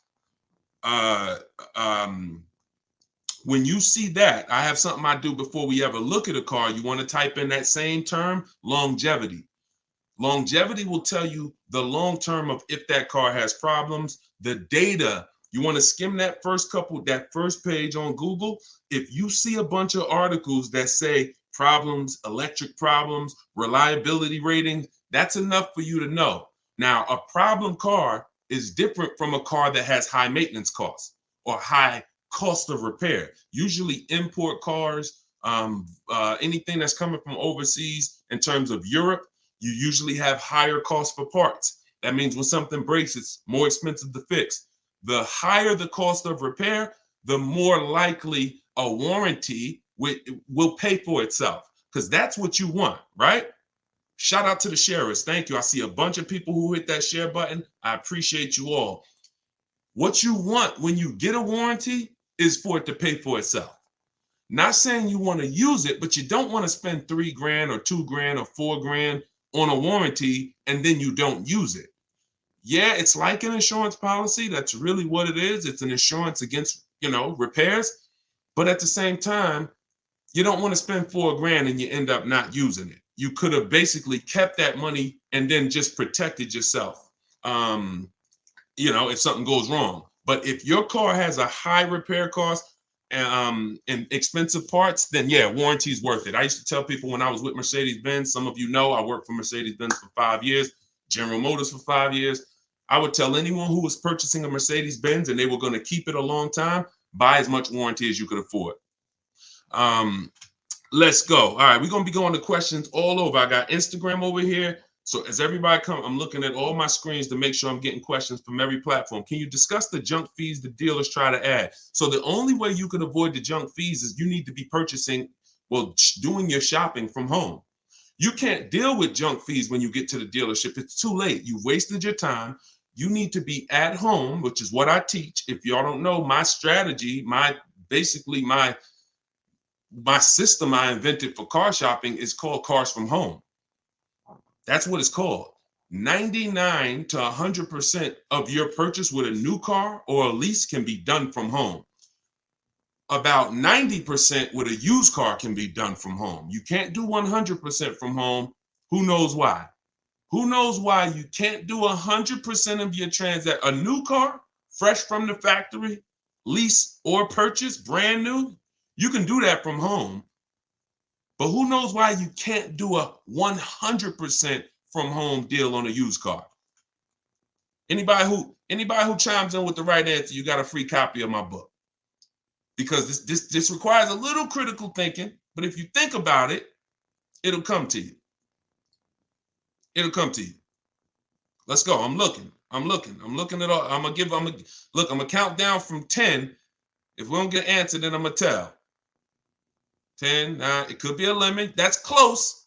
That's close, but not quite. Yes, exactly, H2H. DM me. Wait a minute. I don't know who came first. It might have been, I see H2H, but then we had Rich Perry who came in. Both of you DM me, and you both got a free copy of the book. Because yes, test drive. With a used car, you see, with a new car, let's say some of you are shopping for a brand new car right now. We go test drive that car. That's actually in step 4 of my shopping process. I have a seven-step process. My book is called Car Shopping for People That Hate Car Shopping, 7 Steps to Saving Time, Money, and Avoiding Dealerships. Step 4 is when we go test drive the brand new car. You can't do that with a used car. You have to test drive a used car when you're there. And the reason why it's always the last step is because we don't want to waste our time. When we are shopping for a used car, we are always verifying junk fees as a step from home. And then once we verify that this used car is the best price in the market, that this used car it has everything we want, and it's the lowest deal in the market, it has no bogus fees, then we go to the dealership, test drive it, lock it up. That's the speed of a used car deal. But all of that upfront work must be done, or you're going to end up wasting your time. Some of you, be honest, you've walked away from deals. I don't like walking away from deals. You know why? You wasted my time. So as much as I love the fact some of you say, Deshone, I will walk away from a deal I love that. That's good, because you're not going to, I'd rather you walk away than put yourself in a bad situation. But at the same time, when you get real good, like I want you to get, when you really use what I'm teaching y'all, you won't ever have to walk away. Because when you have to walk away, somebody wasted your time and you still need a car. All right, let's go. Even though, wait, hold on. You can't do 2-part questions, y'all. Type all your questions in one thing, because you can't do I can't do 2-part, like you continued your question in like 2 or 3 comments. Let's go here. Leased a new car 6 weeks ago. Now find out it doesn't have all that was promised. Dealership ignores. Nothing you can do, Mike. Nothing you can do. Look, see, now, I'm not in the business of lying to you. One thing you're going to learn about me is I'm going to tell you the hard truth. Now, I'm going to also tell you what you need to do to make sure things like that never happen again. But because somebody who you will talk to in a car dealership will say, no problem, come on in, Mike, we'll swap you out of that car. They're about to, that's called 2 paychecks. We already got paid on that car that you didn't like. And unfortunately, you didn't know enough at the time to verify what was in it. Understood? We could say it's not your fault. No one told you. That's fine. This is an industry of wolves. We get it. But it doesn't change the fact a paycheck was made when you bought that car. And now come on in, we'll swap you out of that. Take that negative equity, which you're going to have because you can't buy a car or lease a car in 6 weeks and go train. The depreciation, the car, whatever you paid for the car, the current value of it is 20% less than that at this particular time. Who knows that? You buy a car for 30 grand right now. The day you buy it, this is why I go deep on these lessons on depreciation. You must know. Could y'all shout out the likes on TikTok? Could y'all just start tapping the screen if you're going to spend 10, 15 minutes with us? Let's let TikTok know that we got something over here that more people need to see. If you just start tapping the screen, you'll see the likes go up. You have to sit with that car, or you have to realize the losses. And realizing the losses means I got a car, I'm okay. But if I go and switch this car, I'm losing 20%. Now, they might hide it in a payment and get you into a payment that's like, oh, I can afford that. But it don't change the fact. And you know who would never do this? Who would never switch a car that quick? Cash buyers. See, because when you pay cash for a car, thanks, Gary, you actually see, dag, I laid out 40 grand of my cash. Now you come back in 6 weeks, hey man, this car doesn't have the big, the camera in the back that I thought it had. Man, I want to switch out of this. When they do that deal and they show you what that car is worth, you're gonna say, nah, you know what? I'll stick without the camera. Sorry, I'll get it next time. Cash buyers, because when you move cash, the numbers are so transparent, there's no room to hide any losses. But with payment buyers, oh yeah, it's the same numbers. That's the bad part. It's the same numbers. The numbers are equally as bad, except we hide it in a payment. We'll stretch out the loan. Hey, look, we switch you. You got the car you want. You got the options you wanted, and your payment is only $30 more per month, but it's $30 more per month for another year.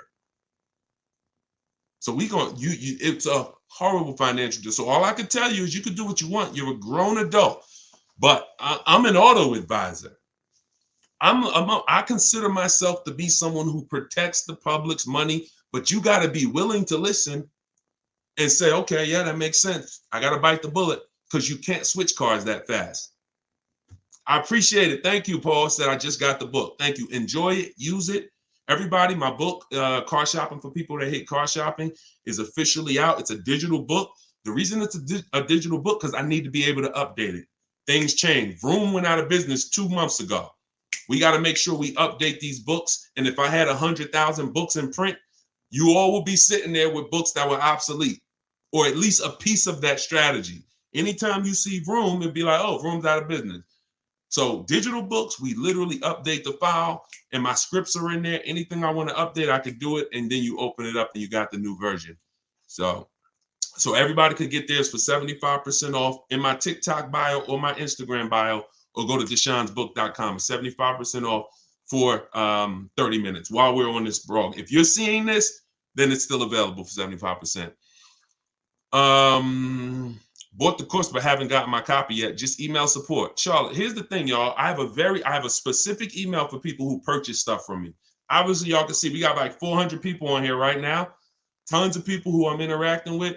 But when you purchase something from me, the first thing I give you is a support email. I have a support team. Don't get me in DMs. Hey, Deshone, I didn't receive. Just email the support team, because most times I'm not going to see the DM. So please do not DM me about a product you purchased. Always email the support. And most times, we've done this for 3 years. It's just a letter that was wrong in the email. That's all. That's the problem. Typing fast. Oh, timer. I want to get to 75% off. A letter is wrong, and then your email doesn't come. And we'll get it. Sandra will get it right to you.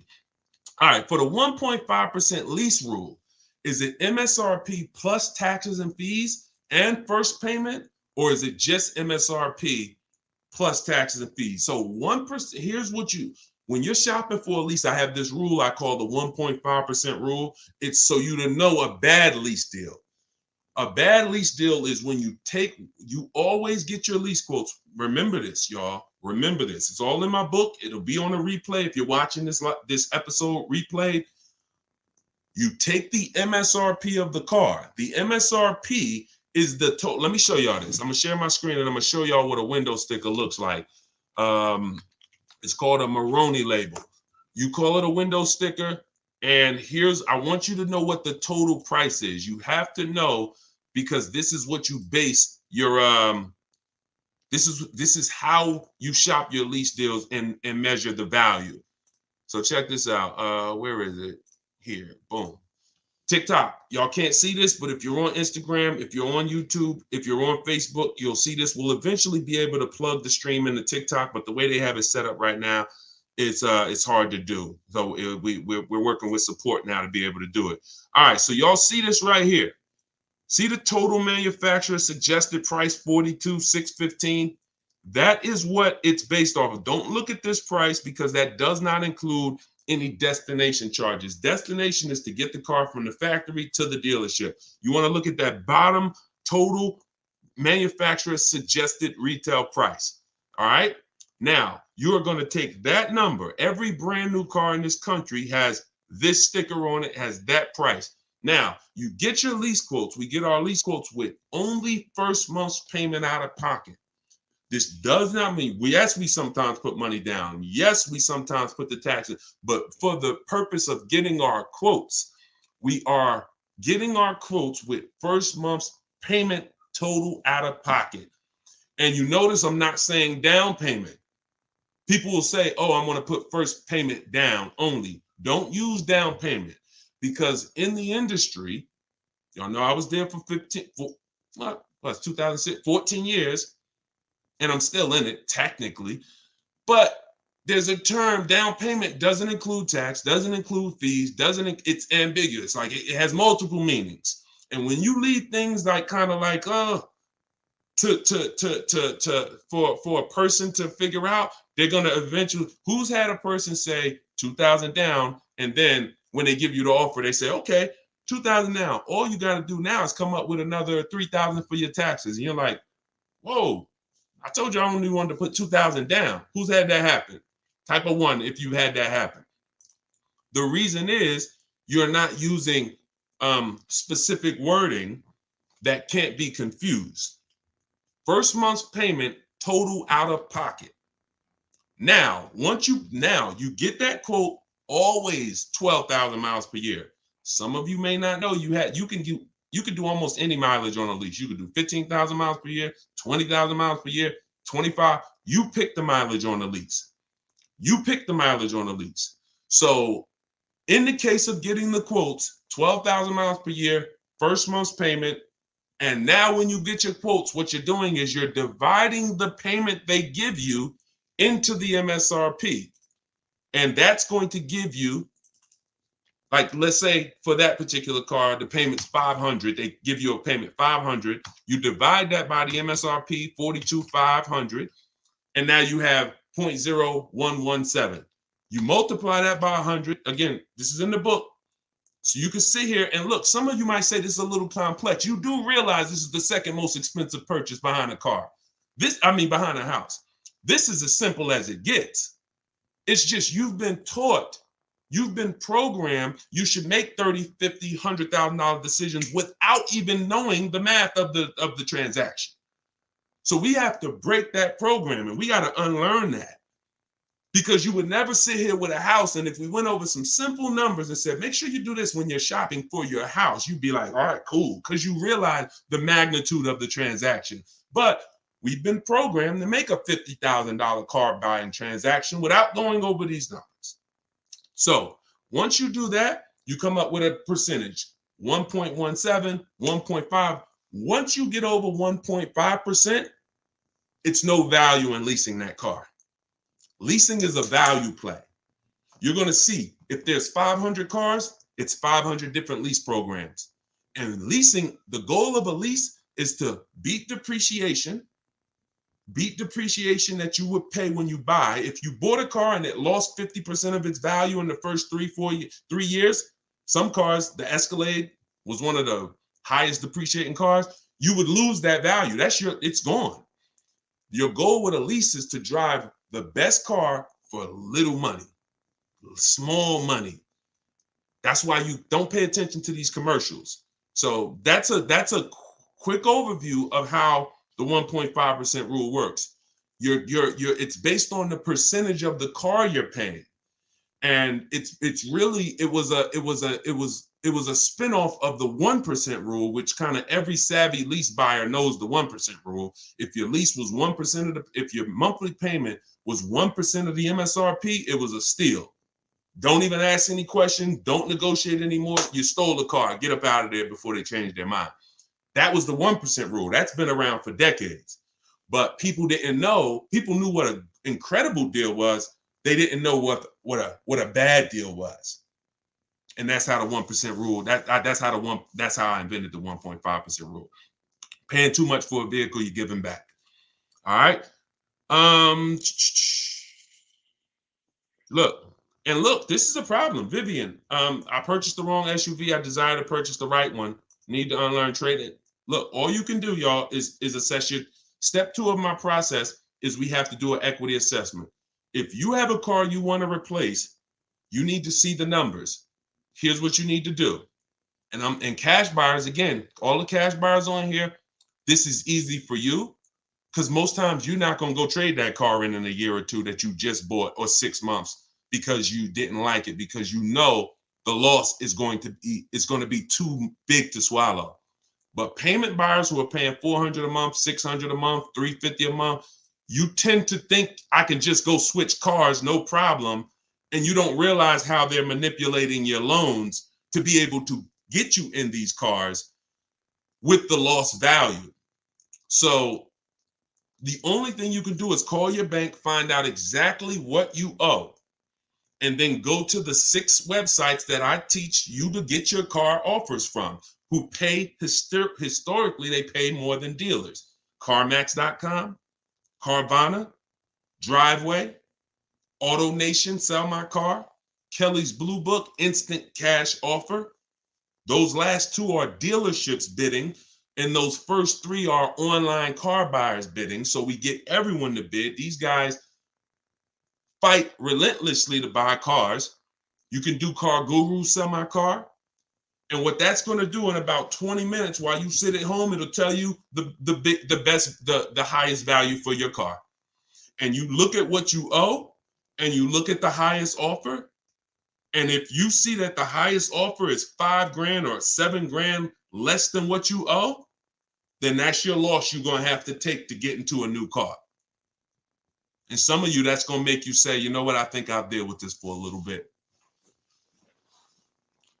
Anyone who buys cars, if Drive Time buys cars, anyone who's buying cars, I want their bid. Because how are we able to get incredible? I've been teaching hundreds of people that I know personally, that I have talked to, that I work with personally, thousands that I have never met, get incredible deals. Some of them email me and I never met them, but they've used my stuff. They've either got the book or maybe they just pieced together all my videos. I got a lot of videos on a lot of different subjects. How do they get these deals? It's because they've mastered bidding, getting bids. The people who are losing in the old way of car buying, you're doing this back and forth with one person, maybe 2. And if the person you're going back and forth with is dangerously overpriced, there's no way you can win. So when you're looking at someone who their price is already 5 or 6 or 7, some of these dealerships had incredible markups that were 10 grand overpriced. I was helping people get the new Broncos when people were paying 10 and 15 grand over sticker. People were getting them with no markups. So you literally had a person who was paying 10 grand more than another person, because they just didn't know how to find the dealerships without the markups. And it's the same problem now. Deshone, how do I find the dealerships with the big discounts? It's called multiple bids, which means you got to sit at home and you do this from your computer while you let these people try to earn your business. You're never going to do it in a dealership. You're never going to do it in a dealership because you don't know who you're dealing with. 80% of dealers, I'm sorry to tell y'all, are overpriced. 80%. There's a 20% of dealers will blow the competition away and beat everyone's prices. 80% are extremely overpriced. And if you're in that dealer because it was the one closest to you, or you can't win. So you must start learning to get bids.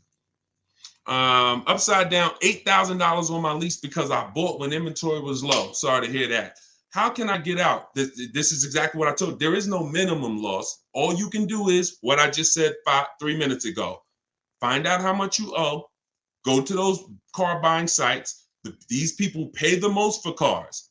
See, so you're not going to go into a dealership and say, how much will you give me for this car? And think that's your bet. They might say your car is only worth 18 to us, but one of these other buyers might offer you 21.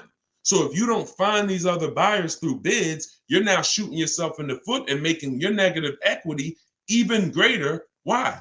Because you didn't go to the highest bidder. You went to this dealership. So you want to find out where your position is, you go here. But I mean, how you upside down on a lease? A lease has an end term. It has 36 months, boom. It's not really, you can't be upside down on a lease. A lease is not made to have equity. If you're a super low mileage driver, or if your car has great resale value, sometimes we sell our cars at the end. We make tons of money sometimes selling our leases, but that's not what you're getting a lease for. You're getting a lease to drive a car for a super low payment, a brand new car that's reliable, no problems. So how are you upside down? Kind of elaborate on that. I'm lost. My lease is up in May and want to finance my car, but no sure how it works. Why do you want to buy your lease? Why do you want to buy your lease? So you're saying, all right, my lease is up. I've had a car. Now I want to buy a used car. That's what you're saying. That's what you're saying, Mr. Knickerbocker. I want to buy my used car. That's all you're doing. I want to give you a clear understanding. When you buy your lease, all you are doing is buying a used car.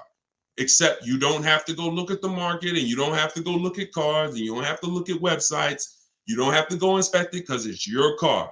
But it is no different than buying a used car. So if you're going to buy a used car, there should be good reasons why you say, I'd rather buy a used car versus staying in an aggressive lease where I'm driving a new car. Now, I'm going to ask you all a question. Everybody on here, how many years are you planning on keeping your next car? Type it into the chat. Oh, we killing the likes. Thank you, TikTok. Appreciate y'all. See the likes running up. Keep tapping the screen. Thank you so much. How many years are you keeping your next car? So I can follow you to get more information. Of course. 3 years. Okay. 7 to 8 for a non-lease. Now, I'm not sure what that means. 5 to 8 years. Okay, I see you. Forever. No, that's hilarious. Okay, let's see. Okay, 5, no more than 3 years. 8, till it dies. All right, I like that. 6. Okay. So if your answer to this question, listen. Jay said 7, done paying this year. So check this out. Forget about the payments of the car. Forget about whether you paid cash for the car. You know how they tell us your biggest expense is taxes? We're trained to see our normal expenses, but we don't understand that our biggest expense with a car is depreciation. I buy a car for $30,000, park it outside. Don't drive it 1 mile. Come outside a year later. I never touched the car. Is it worth $30,000? I bought a brand new car, put it right in my driveway. I didn't touch it. I never even went in it. I just made sure I started it so the engine would keep running. I go out a year later. Is it worth $30,000? Not anymore. How about this?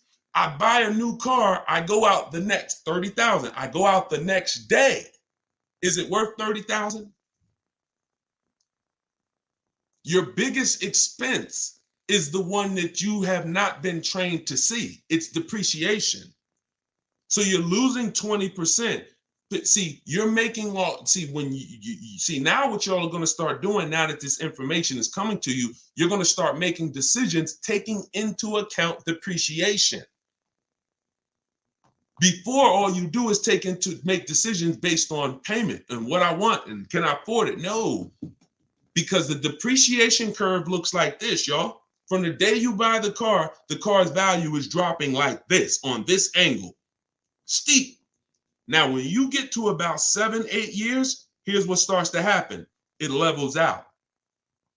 Some of you who has a car outside now that's 9 years or 10 years old or more? Type me if you have a car outside your house right now that is 9 or 10 years old. Everybody, make sure you get my book. This, if you want everything I teach in one place.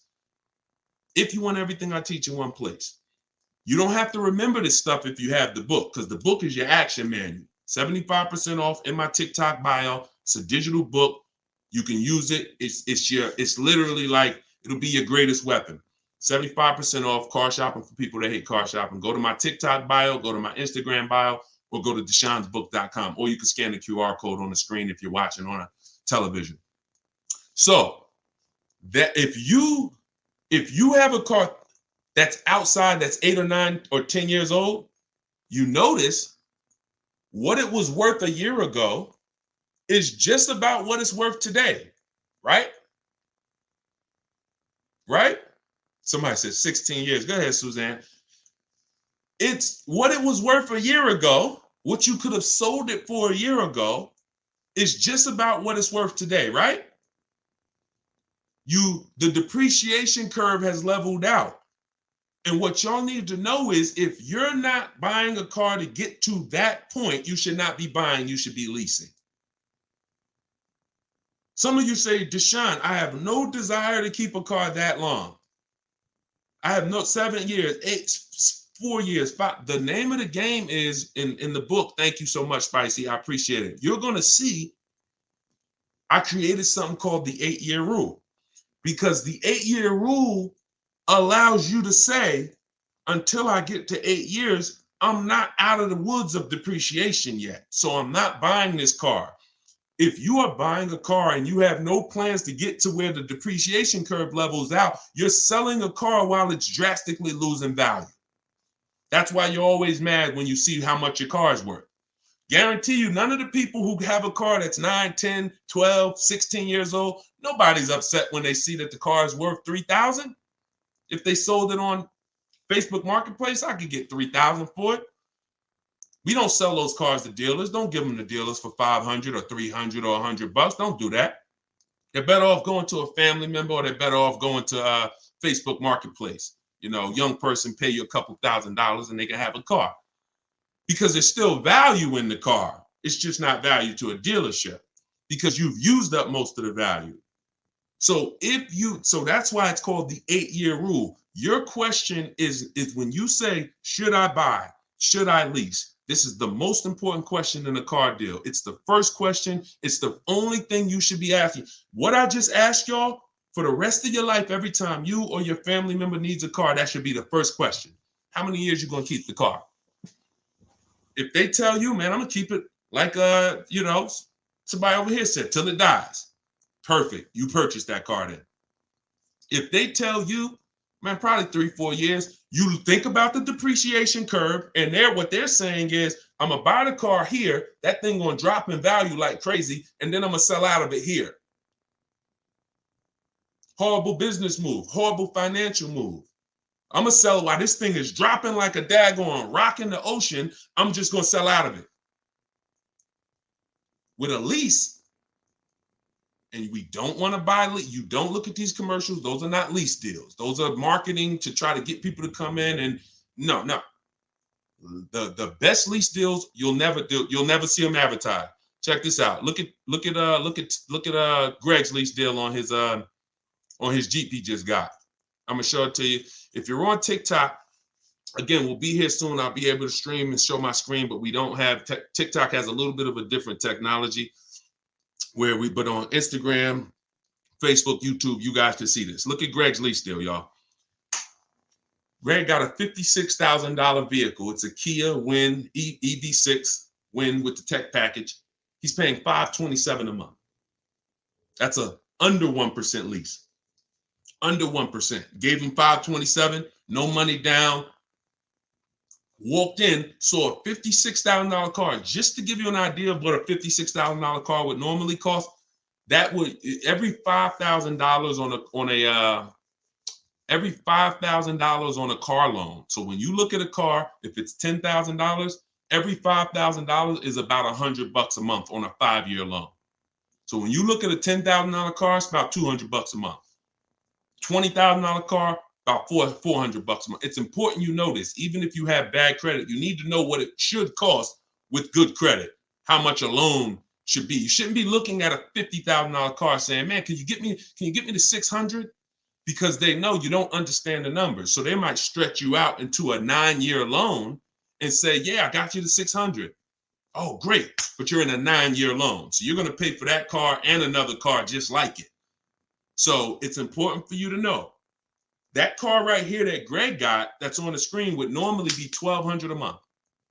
Once he factors in his tax, so even if he got some money off of it, say he got the $7,500 electric car rebate, he's still over $1,000 a month for 5 years. He's paying $527. Think about when he pulls up next to the person who purchased and it looks at him and says, oh, we got the same car. Man, okay, how much you paying? Yeah, man, it's payments. It's a nice car, man. I'm paying about $1050. It's $50,000 car though. Oh man, I'm paying $527. Dad, how you do that? What you put? Like 30 grand down? No, I lease it. I'm gonna drive it for 3 years, and I go get me something else. Oh yeah, but I own this though. I'm purchasing it. You don't own it. First of all, the bank owns it. You think you own it? Miss 3 payments. You'll find out. So, but no, I got the loan. I'm a flip out of it. Yeah, but 1,000 a month is coming out of your household, and 527 a month is coming out of mine. They're not advertising these deals on these vehicles. You will never see a great lease deal advertised. So from now on, don't pay attention when you see a commercial that says, oh, lease this with all this money down. Most of the leases you're going to see me show you that my people get, and that I want you getting, and that I want you DMing me saying, Deshone, look what I got, are shot with first payment total out of pocket, no money additional. And then we choose if we're going to put additional money down, if we want to lower the payment. But these will never be advertised. These will never be advertised. Great deals are never advertised. Great deals are made in private, where the managers just, all right, just do it, take it. Dang, that was an ugly deal, but hey, it's okay. We'll make money on somebody else. That's great deals. All right, let's get back. Let me put the banner back up. Let's keep the questions going. Hold on. Let's hide that. Where's my banner? Boom. All right, here we go. Back to the comments, back to the questions. Let's go. Shout out to the sharers. I see a lot of people sharing. I see a lot of new followers, a lot of new subscribers. Thank you. Welcome. Welcome to the family. This is what we do over here. Talk about cash again, please. Did you say it's not a good idea? Debbie, it's a good idea only if you are going to, first of all, you want to ask yourself, what am I doing with my money? Now, if you're making money on your money, and to the tune of, 6, 8, 10, 20%, people who are making money on their money very rarely are going to put their money in a car without analyzing it. Because think about it. If I got 30, let's say we're looking at a car that's 30 grand. Let me ask y'all a question first, and then we'll go deeper on this. Who was taught always pay cash for cars? Be honest, type a $ if you were taught always pay cash for cars. That's not wrong. I'm just going to give you another perspective that you should measure against. And I was fortunate enough to where when I worked for Mercedes-Benz and when I worked for General Motors, I always worked in blue and white collar towns where I was dealing with people that made 30 grand, but I was also dealing with people that made 300 grand and millions. So that gave me a great perspective. So check this out. If a car's 30 grand and a person could keep their money invested and they're making money, you have to look at something called opportunity cost. So if I kept my money in the market, if I kept my money in real estate, whatever, if I invested this into this piece of property, what would that 30 grand be worth in 5 years? What's my interest? What's my return? My net profit? And when I look at putting that same 30,000 in a car instead of using the bank's money at 2%, 3%, 4%, borrowing the bank's money at a low interest, but I'm using my money to make a higher return, I'm gonna net out positive. I'm gonna net out with a gain. They're not gonna put the money in a car, because when they put 30 grand, not only is their 30 grand gone, they can't get it back, but that 30 grand car, how much is the car worth in 5 years? So I parked 30 grand in a car. How much is that car worth in 5 years? What, 12? So my 30 grand that I just parked in that car, in 5 years, my 30 grand's worth 12. If I park this 30 grand in the market or in a property or in anything that's making me more money, my 30 grand is probably going to make me another 4, 5, 6 grand, 7 grand, depending on what I'm getting. And that's how they look at it. So there's no right or wrong. It really depends on what you're doing with your money and how much you can borrow the bank's money, what the banks charge you. If rates are high, 7, 8, 10%, then yeah, pay cash. But if rates are low, or if the car you're looking at has like a 2% interest rate or 0% special, banks giving you cheap or free money, you can keep your money in your bank account or you can keep it invested and still get the car. So that's how people weigh out the cash. If it was from a straight up financial intelligence conversation, that's the conversation. All of this always pay cash without considering these things. It's just like somebody called Dave Ramsey and said, hey, I built a $22 million real estate portfolio and I use some leverage. I don't over leverage. And Dave Ramsey was fascinated because Dave Ramsey pays cash for all his properties. So he's teaching everyone pay cash for the property. So when you're dealing with this young person who owns 22 million in real estate and has a small amount of debt against it, a lot of equity, I mean, it's more than one way to skin a cat. And that's the only thing I don't like about what Dave Ramsey teaches. He does a great job in a lot of areas, but it's some areas that he's just not sharing all the options from financially wise people. So that's it. That's more in the book. We talk about that in the book. I have deal structure for cash buyers in the book. This is all things that need to go in, y'all. And if you have an intelligent financial advisor, this is the things that they're talking to you about. All of this other stuff is meant to sell you something. And if they're selling you a car, there's no way they're telling you about this. Most are not. They're not trained to even know this, quite honestly. I feel bad for car salesmen because they come in with the right motives, but they're just not trained in any of this. They're not trained in depreciation. We don't get trained in resale value. We don't get trained in leasing. We don't get trained in, all the stuff we got to talk to the public about. So it's not like these car salesmen are just malicious. Some of them are, many of them are, but a lot of them just don't know what the heck they're talking about because they got a job. And then in a week, they was like, they told me when I was 22, and shout out to but he was a nice guy. He said, get the customers to like you and then come to us for the numbers. It's like, okay, you can never do that in real estate. Like, get them to like you and then let someone else do the numbers. Get the heck out of here. This is how we train people. So, all right, let's keep it going. Welcome to the new people. Shout out to the sharers. Retired, getting money from an estate, no trade-in, don't want to know. What is the last, want it to be the, all right, I guess that was a comment, not a question. What about the amount of the down payment? Does that matter when the payment is still going to be high? Well, down payment is always applied. Listen, y'all, very important. Down payment doesn't come into the picture until we already make sure we're getting a great deal on the car, which means we paid a great price for the car. See, because sometimes we use affordability to measure a deal. No. Somebody could offer me $1 million house right now and say, hey, it's yours. The mortgage is, we're going to sell it to you for $700,000. It's a great deal. Not in my budget. You know what I'm saying? Affordability doesn't matter. Somebody can say, Deshone, we're going to give you a Bentley right now. Normally, these are $250,000. We'll give it to you for $190. Okay, phenomenal. We'll give it to you for $150. We'll give you $100,000 off a brand new Bentley. It's a deal, right? Could we all agree? A brand new $250,000 Bentley, they take off $100,000, sell it to us for $150. Can we all agree that's a deal, right? It doesn't mean it's in my budget.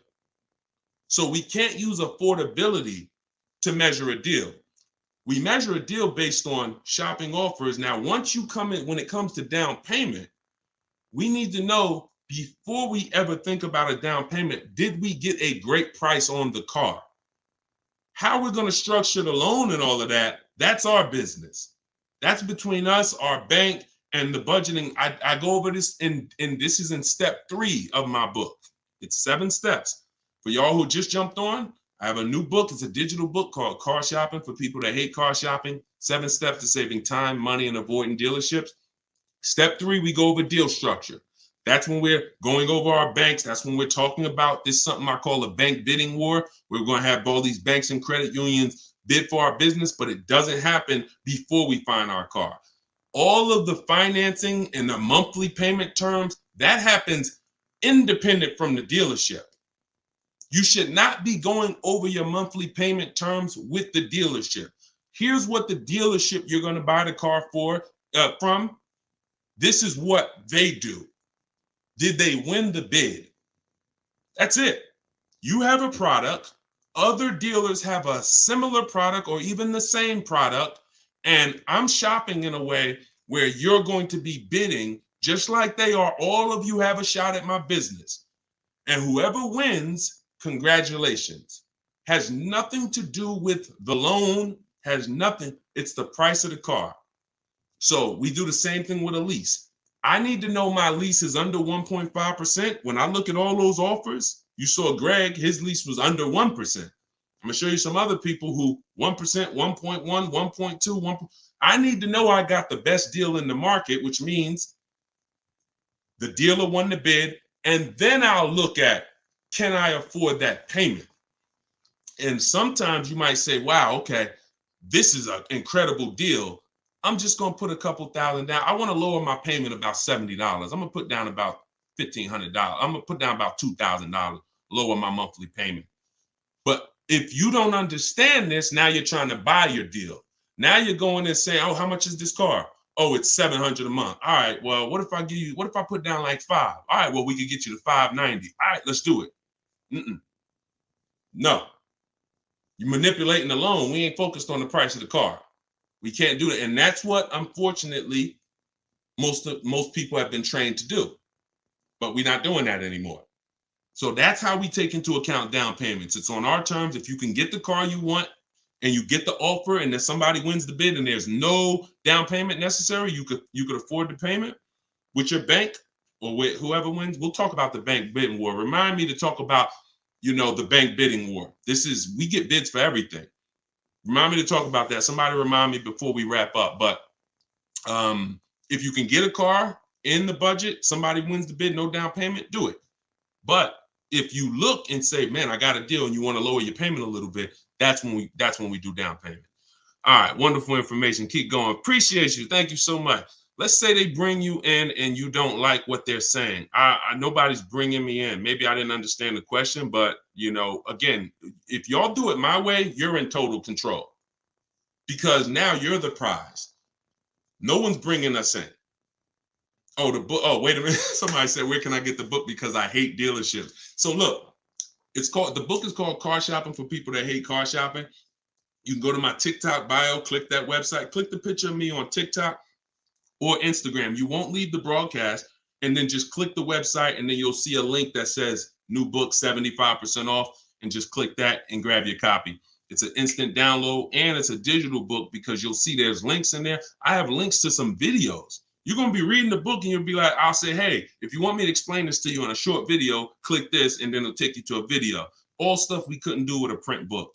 And again, as the market changes, any websites that I use change, you'll see my scripts are in there. Everything that you're going to be typing on website, that's all in there. Anytime I want to update that, I can do it quickly with a digital book. I can't do that with a physical book. So grab your copy or you can go to deshonsbook.com and get your copy for 75% off for the next 30 minutes while we're on the broadcast. So, what if they're I get what you're saying, like trying to schedule an appointment. Skinner, that's normal. He said, what if they try to bring you in? Like, obviously, we know as soon as we get on the phone with a dealership, one of the first questions they're going to say is, when can you come in? First, that's why we're not on the phone with them. Now, the only time we are calling a dealership is when we're going to sell our lease to a used car manager because we have a third-party restriction. In that case, we're talking to the used car manager because the third-party restriction limit who you can sell to. So we're going to get bids from used car managers. We're not talking to salesmen. You are not calling. There's nothing in my book where you should ever be calling, speaking to a salesman. Scheduling a test drive, possibly, but you're in for a test drive and you're out in 20 minutes. That's it. The way I teach you to schedule a test drive on a new car or a lease, you should be there for 20 minutes, 30 minutes tops, and you're gone. Thank you. Listen, I'm because this is step 4. It's something I call shopping, not buying. You've been trained to mix the two. I went shopping, ended up buying. We don't do that. Shopping for us is deciding what we want. Part of deciding what we want is the test drive. So once we decide what we want, we come home and we get offers from home. So the only other time we're on the phone is when we're calling to verify that there are no fake fees on a used car that we see online. So when you get to step 5, we use I want you to shop on all the used car marketplaces because they all have different inventory. There's 8 of them. Now, when you're on these websites, you're actually screening, narrowing these cars down, narrowing them down based on title. I teach you how to do all this. The first thing you're looking for when you're narrowing it down is title. Then you go into service records, because if a car doesn't have good service records, it's eliminated. I know some of you said, Deshone, but what if they changed the oil and they didn't report it? What if they didn't? If we can't verify it, then we are next. So we go from title to service records to accident history, and then we get the original price of the car. Tell y'all how important this is. My God, who's bought a used car in their life? I want you to type you if you have bought a used car in your life. You. No, we don't need to focus on CarMax. There's no advice on CarMax because CarMax is just one player in a big sea of who we do business with or give an opportunity to earn our business. We give CarMax an opportunity to buy our cars, and when we're shopping for a used car, they're one of the marketplaces where we look at their inventory. No person supersedes anything. So we don't need to spend time with CarMax or Carvana or a dealership. Like, they're all just people who get an opportunity to earn our business, and somebody's going to win. This is not a relationship thing. So, all right. So all of you who have purchased a used car in your life, watch this. One of the things that you didn't have, and if you did, then, I would say most people wouldn't have it. The original window sticker from the car. So this is how most people overpay for a used car and how y'all are not going to do it anymore. When you are purchasing a used car, they have things that they want to manipulate and show market value. Market value is nothing, because there's only 2 words that matter when it comes to market value: below market. All right, below market. As long as you are with me, as long as you're like, man, I want to use what Deshone said, man, I want to teach, then you got to get familiar with these 2 things: below market. If I'm leasing, I want a below market lease like Greg got. If I'm purchasing a new car, I want a below market purchase on a new car. If I'm buying a used car, I want a below market used car. So market value, forget what the market's paying. Now, the original window sticker tells us what is in the car and how much the car was originally priced.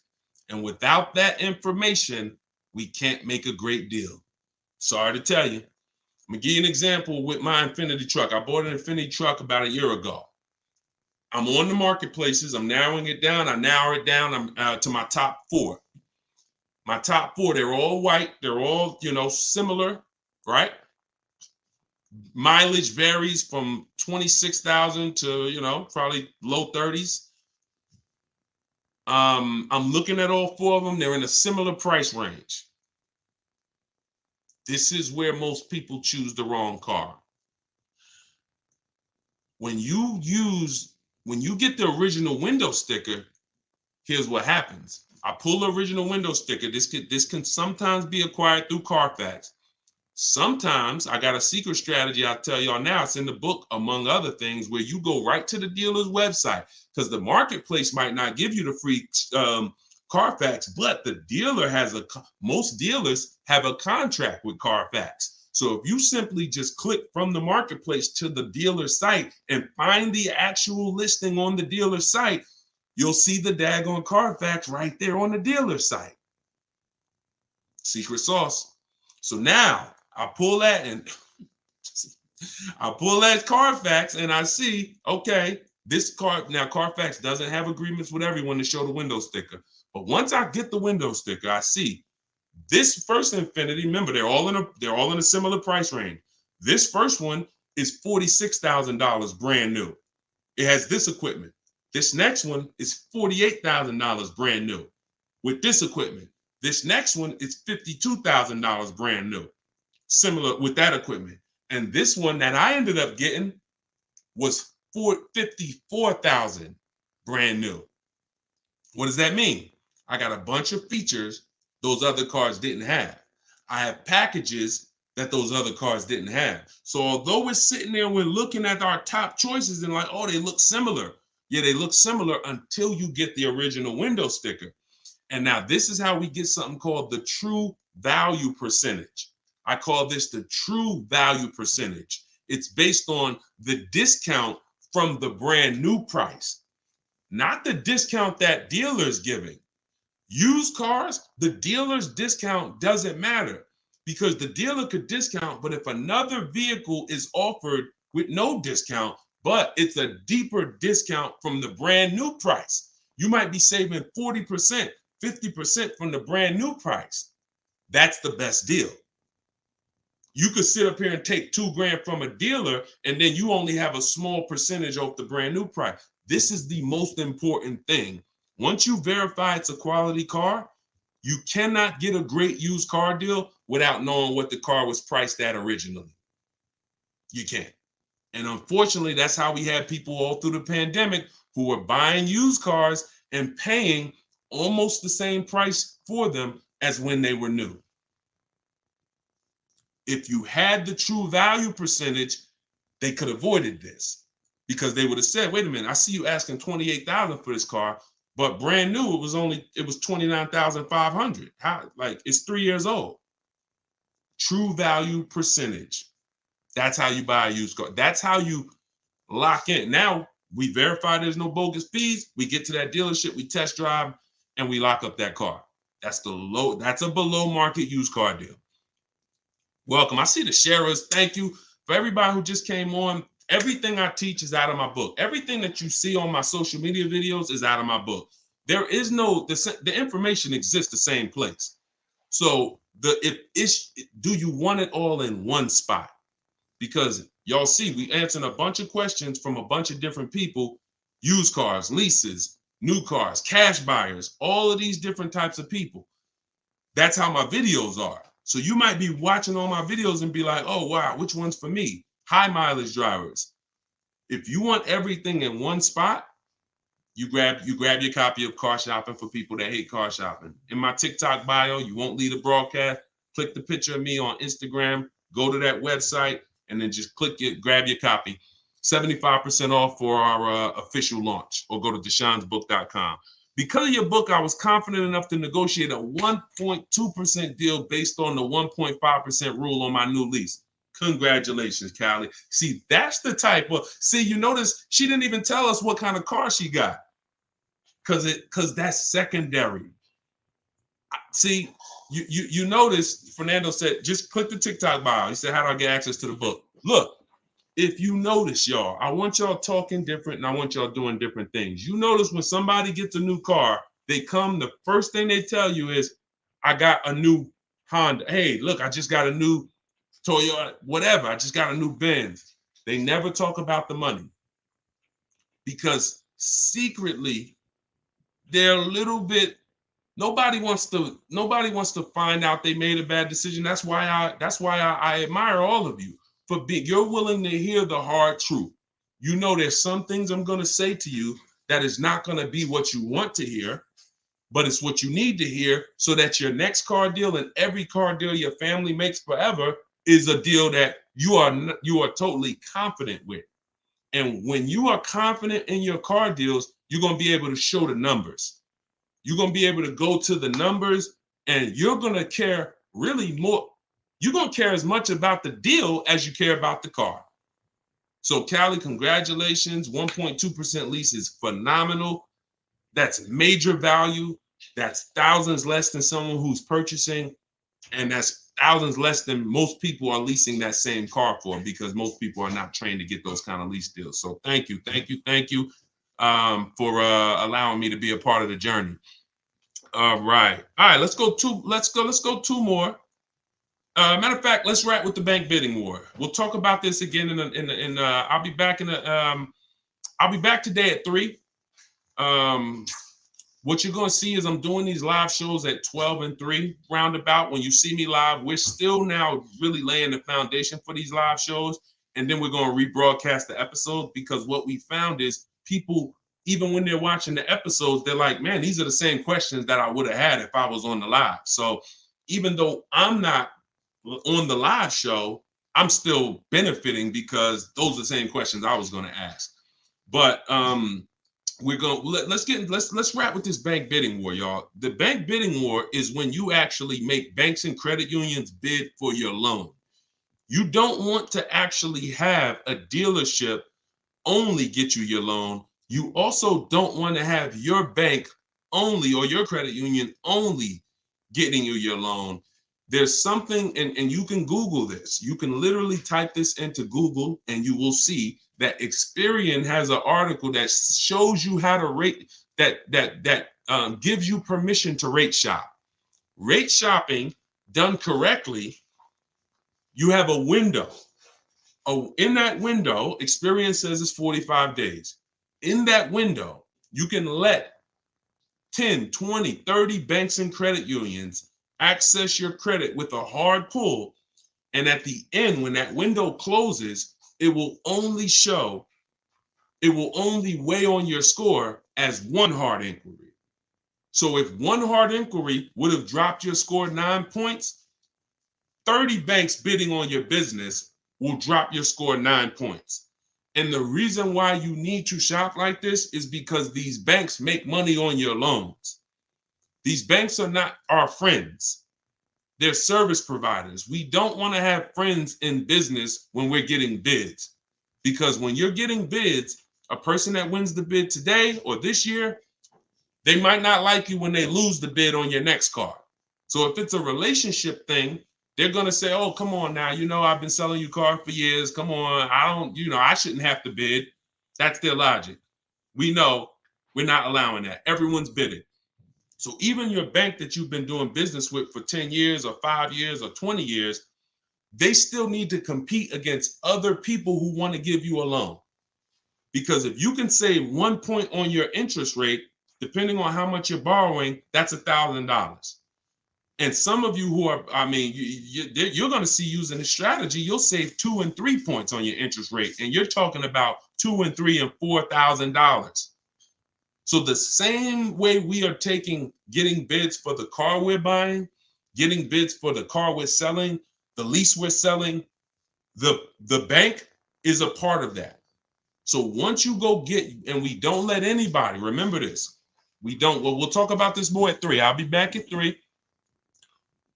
When you let these banks, you don't let anybody touch your credit until you have found a car, because you don't want to you don't want to start that rate window, that 45-day period. You don't want to start that. And then now the clock is ticking on you because now you're in a hurry to find a car before the window closes. You want to actually start the bank bidding war after you found your car. So you find your car, you lock up the deal, you come home with that buyer's order, and now you go online, you call your bank, and you see all the online lenders. I have some listed in the book. You call your credit union, your bank, hey, I'm getting a car, want to see what you could offer me. No problem. Yep, here's my credit. Boom. Okay, we'll give you 6.9%. Perfect. All right, call the credit union. Hey, we'll give you 6.2%. Great. All right, you go online to a couple of the online resources. Okay, you get this. Now, this is very important. Once you have that best offer, now you're calling the dealership you got the car from, that you have it on hold with, and you're saying, hey, I have this from my credit union. I got 6.29. If any of your banks can beat it, I'll do the deal with you. And now you let that finance manager see. It's different when the finance manager is trying to beat an offer you have. See, what you're used to is no offer, and the finance manager hears the conversation that they're having. What's the highest rate you think we can get them to pay? That's the conversation. What is the highest rate you think they'll pay? And we still have a deal. You don't want that conversation. That's a conversation with no bids. But when you come in and you say, hey, when you call them and say, hey, listen, I got 6.29 from my credit union. If any of your banks can beat it, I'll do the deal with you. Now he said, well, thanks for the opportunity. Now he's calling his banks that he gives millions of dollars of loans to, or she gives millions of dollars in loans to every month. And she's like, hey, listen, I need you. Can you come with 599? I'm trying to beat this bank. Now they call you and say, hey, good news. I beat that by half a point. I beat that by a point. Now you just save more money. But if you don't let all these people bid, you're giving the bank the extra money. That's the bank bidding war. But you got to do it right. You can't be going from dealer to dealer. Many people doing the bank bidding war wrong, letting all these dealers run their credit, or they're letting the bank get a hard inquiry before they even go and find their car. Got to do this right. No, dealership doesn't run your credit first unless you let them, Tommy. Unless you let them. And we don't let them. There's no reason at all. Listen, you use the book. We'll do more Q&A. But there's no reason that a dealer should have your credit before you have purchased the car.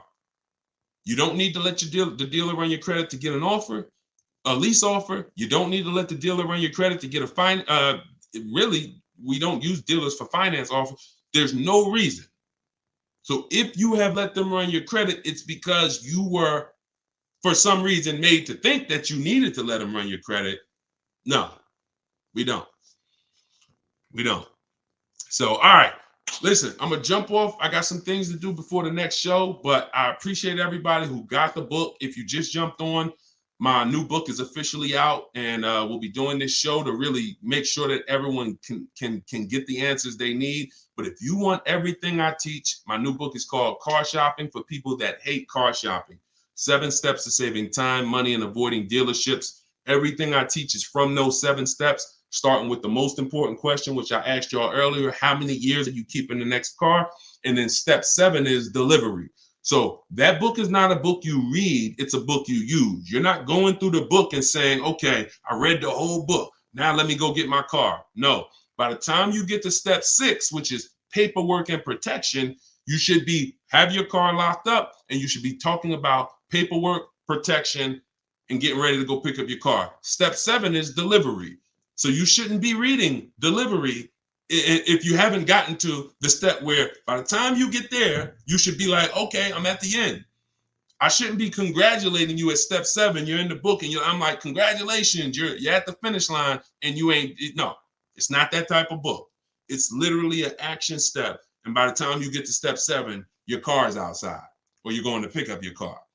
So that's what it's about. And it's a digital book because I want to be able to update it on the fly. If any websites change, you have my scripts in there, you have my templates, anything that we use and I have a video library too. So I work with people, hundreds of people all around the country in my video library, Cars from Home University, and coaching. So I'm able to keep my pulse on everything that's happening in the market, literally day by day, all the offers, so anything that changes that I need to update, I can do it quickly with a digital book so that, you don't have to buy a print book from me. And then in a daggone year, the thing is not relevant anymore because things have changed. So you can get your copy in my TikTok bio, click the link, or you could get it in my Instagram bio. There's a website link there, and then you'll see a button that says 75% off for our launch. So as long as that timer hasn't hit 0, you won't pay the normal $97 price. But at $97, it's incredible value. We've had tons of people that got it for $97.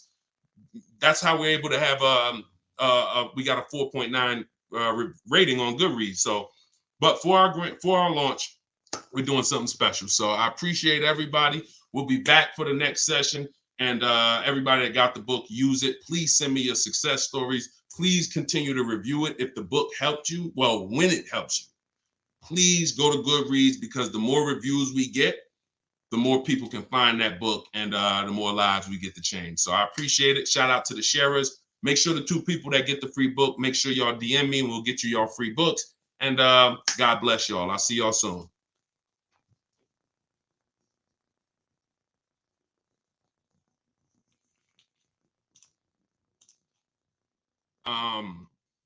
So come on in and let's get busy.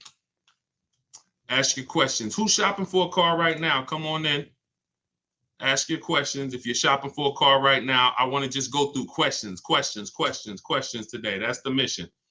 Questions, okay? I don't care if you have a question about new cars, used cars, leases, whatever it is you don't understand about car shopping, come on in, ask the question. Thanks, Joe. I see you sharing. Thank you for sharing this broadcast, y'all. It means a lot. We are reaching more and more people daily, so we can't do it without you. But come on, send your questions. After you hit the share button, after you tag a friend, send the question in, and let's get busy. I just want to see how many questions we could get through today in today's show.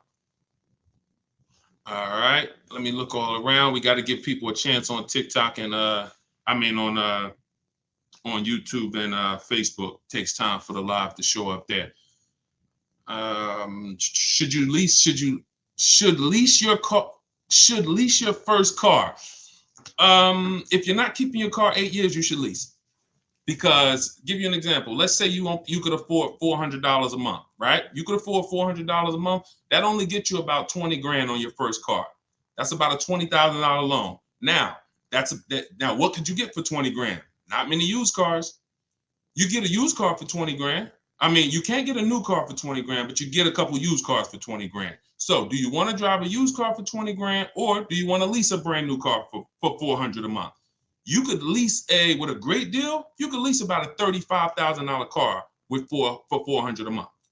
So that's the choice you make, okay? Unless you're going to keep your car long term.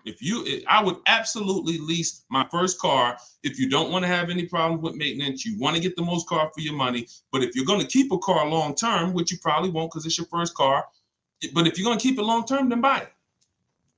Very, very simple. Leasing short term versus long term. Many people should be buying or should be leasing their children their first car, not purchasing. Hold on, let me get my banner up. Let's get the questions in. All right, let's go. Come on, y'all. We got to type fast today. Send these questions. Need to buy my daughter a car before she goes to college. Budget 20 grand. What kind? Listen, that's what we were just talking about. There's a lot of, all right, so if I had 20, why did you pick the number 20,000? You paying cash? If you're paying cash, now you decide what car does she need?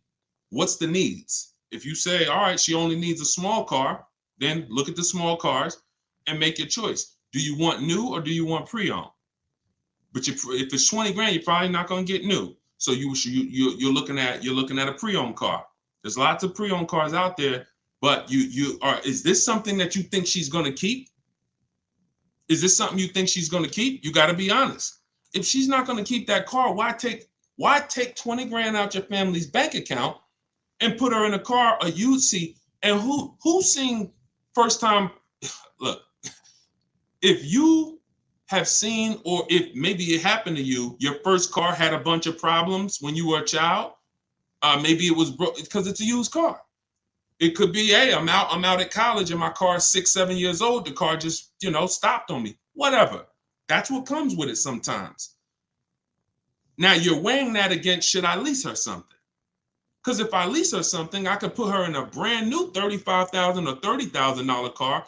The same car that would have, I could put her in that car and I could pay $350 a month.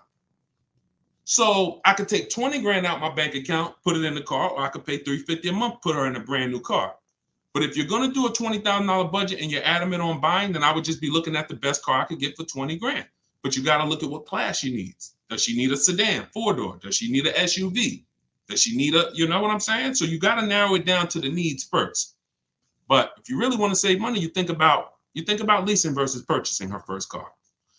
Should I buy my lease because cars are very expensive? Jonas, if you shop around, they're not. If you shop around, look, y'all, I know a lot of people are discouraged saying, man, should I buy my lease? Because, cars are not expensive when you shop around. Don't go. If you go into one dealer, they might tell you anything. They might tell you these cars are $600 a month. Meanwhile, the dealer on the other side of town doing those same cars for $450. So before you say a car is expensive, do me one favor. Get 4 offers.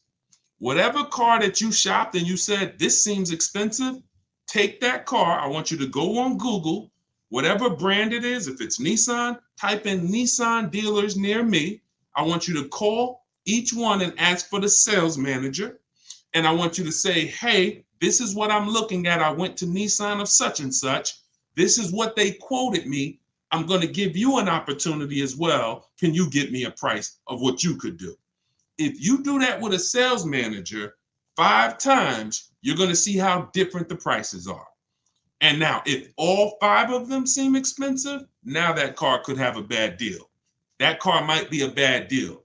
Doesn't mean all cars are a bad deal, but before you rule a car as expensive, you must get 5 offers, because the dealer you went to might be expensive, not the car, the dealer.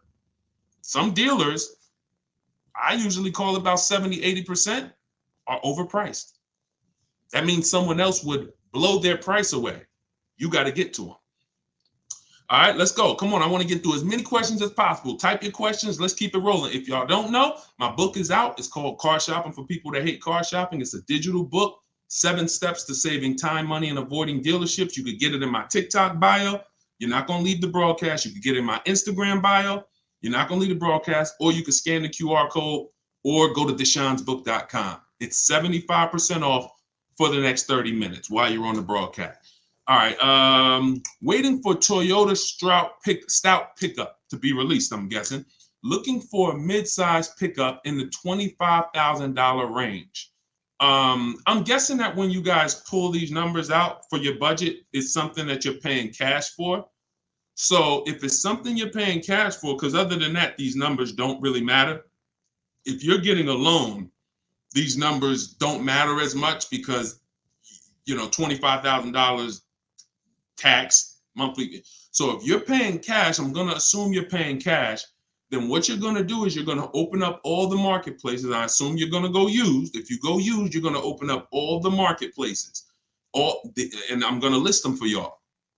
The reason why it's important that you don't get committed to one marketplace is because they all have different inventory. So I want you to picture from now on, when you're shopping for a used car, think about it like this. Car Gurus, that's Walmart.com.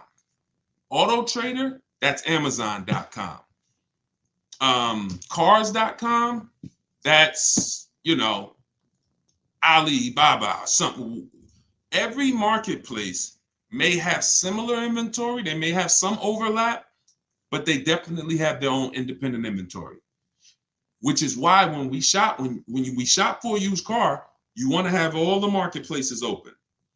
And then you want to put in your request, pick up trucks, and then you want to sort your price by lowest to highest. Lowest to highest. Open up all the marketplaces, create an account, put your email in, create an account, because what happens when you create an account? Who knows what happens who knows what you can do on a used car marketplace when you create an account? You can get automatic notifications of new inventory the second it hits the marketplace. That's what you want. So you're going to open the marketplaces, create accounts, put in your list of what you're looking for, and you're going to now, so I would go 100 miles out. I'd go 100 miles out to start, and then I look at them, and I want to see that list. And here's the first thing you want to do. The name of this segment is called How to Get Below Market Car Prices. Below market. You didn't get a deal if you paid fair market value. That's just not a deal in my opinion. That's average. Fair market means average price. Above market value means you overpaid. As long as we talk, and as long as I'm the one that you want to learn from, you want Deshone to teach you how to get cars, below market is the only thing we care about. Below market. So in order for us to get below market, we got to know what the market is. So I want you to sort on all those marketplaces from low to high, and then look at the low side of the market. Now you're going to ask yourself, can I find a car? Hey, Lisa, good to see you. Now, when you look at the low side of the market, most of those cars are going to be trash. That's okay. What do I mean by trash? Bad Carfaxes, salvage titles, frame damage, total lost vehicles, multiple accidents. That's okay. I'm playing in that side of the market because I know the closer I get to that price, that's where my deal is. That's where my deal is. I'm not interested in what's going on up here. So when you have the alerts on and you know what the low side of the market is, the minute a car hits, we can actually hop on it. There is a step after that. We got to check Carfax. We got to check Carfax and go down. There's a process. Once we do that, we move to looking at the Carfax reports, making sure the history is great. And I mean history, the type of title. We don't want salvage. We don't want rentals. Not as our first choice. Rentals not our first choice. I know some of you may be wondering, Deshone, should I buy a rental? Not your first choice. Not your first choice. You want that to be, okay, I looked at everything and the rental ended up being the best value, so I got it. And it had a great history and all of that. Type of title. Then we move to service records. Then we move to accident records. Then we have to verify there's no bogus fees. Because some of y'all, you've seen, they'll put a nice price up there to try to grab our attention, but they're going to slap 3,000 or 4,000 of bogus fees, and they want you to just come to the dealership. They want you to just say, hey, look at this car. It's a good price. Let me get in my car, drive there. Don't do that. Look at that price. When you're narrowing it down, we always call. We verify fees. There's no bogus fees. Now we're on our way. But if I'm scouting a pickup truck like you just, the question you just asked, any used car, I'm watching that market. I know what the low side of the prices are, and I'm waiting for the right opportunity. It might be there the minute I pop up on the marketplace, or it might come as an alert. Here's the beautiful thing about alerts, and then keep typing in questions, because I told you I want to try to get through as many questions in this segment as I can. Shout out to everybody who shared. I appreciate y'all helping me spread this message. So when you get, when I'm looking at that, if I know the low side of the market, when most other people don't, the minute I get an email, this new pickup truck just hit a marketplace, I look at it, I look at the service records, I look at the accident history, I verify what the price was and it was new, boom, no bogus, I'm on my way. Because everyone else is going to hesitate because they don't know the market. When you know the market on a used car because you've been watching it, you hop in, you grab it, you got that car locked up before anybody really even knew it hit the market. That's what you want. That's what you want. I go into that in detail. I tried to really give you a detailed overview just now. That's all in my book. That's called my multiple marketplace strategy. It's in step 5 of our, of my book, Car Shopping for People That Hate Car Shopping. 7 steps saving time, money, and avoiding dealerships. Get your copy. If you want the detailed strategy, go to my TikTok bio, grab your copy, 75% off for the next 30 minutes, or go to my Instagram bio. All right, let's keep the questions going. Good morning. Scenario: $15,000 vehicle. How much down payment with credit under 600?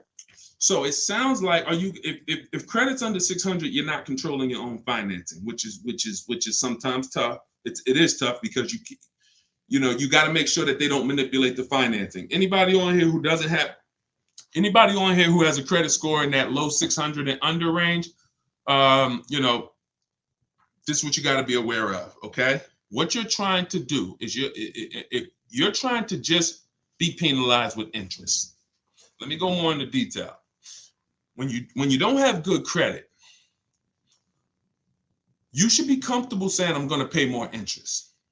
But what the industry does is they want to make you not just pay more interest, you're going to pay more for the car. You're going to pay more for the car. You're going to pay bank fees. Now, not only are you buried from the interest, but the same car that somebody with good credit could have came in and got for 18, you ain't getting for 18. You're going to pay 21 for it. So this is how they dig you into a deeper hole. And if you allow it, you're digging yourself into a deeper hole. So you have to separate your car purchase from your loan. This is what everyone does. This is what everyone who's learning from me and everyone who's into financial literacy is going to do. But when you have bad credit, it's harder to do. So you have to be more diligent to not mix up the price of the car with your loan. So what you need to establish is, what am I paying for the car? And you need to verify beyond anything that that's a good price. How do you do that? The same way I just laid it out for you, and using my multiple marketplace strategy. You rewind, watch the last 3 minutes, 4 minutes. That's how you make sure the car itself is a below market price. Now, once you have that below market price, it's this young lady said, Miss Smith said the car's $15,000. $15,000, is that a great price for that car? Forget the loan. Step 2 is the loan. Step 1's the car price. So before, see, we're mixing those two in this question. Let's make sure that the car is priced the right way first, because I'm telling you what you're up against. Y'all are trying to overcharge me for the car and kill me on interest too. I'll let you get the interest because that's my fault. I don't have the credit. I'm supposed to pay more interest than someone with good credit. But what I'm not going to let you do is put me in a car that's $3,000 over what I could get it for from another source. So let's just assume, Ms. Smith, you've done the check. You're going to do that homework. You check those websites. The car is a great price. Now let's talk about the loan. What are you charging me? What's my interest rate? What's my interest rate? Now, once you have the interest rate, you go to an auto loan calculator and you plug that thing in. Here's the simple estimate. Every $5,000 is how much per month? First person that has it, first person that says it, you got a free copy of my book. Every $5,000 on a loan is about how much per month, y'all? Every $5,000. I'm looking on all the platforms. All right. Oh, King Divine, DM me. A lot of people came in. King Divine, you got it first. DM me. I'll send you a free copy of the book. If you got the book already, I'll refund you for the book. Everyone else, you can get it at 75% off. This is the kind of stuff I do. This is why you got to be engaged through the whole broadcast. All right. So when you are looking at the price of the car, if you know that car is 15 grand, I want you to always assume a 5-year loan first. Yes, people go 6 years. Yes, people go 7 years, which I would never recommend you ever go 7 years. That's like a 40-year mortgage. But yes, they'll do it, but you want to assume 5 years, because if you get the same payment for 5 years as 6 years, you save money. $300 a month for 5 years is different than $300 a month for 6 years. So whenever you look at a car, I want you to take that $5,000 and say, okay, if this car is $15,000, this should cost me about $300 a month. Now we have my interest. That's going to be, if my interest rate is 10 points higher than normal, or is several percentage higher, then that's going to go up. But that's something you can type into Google, auto loan calculator. Put that price of the car in, put that interest rate in. And what you're going to find most times is it's not the interest they're trying to kill you with. It's the price of the car, Ms. Smith. That's the big thing.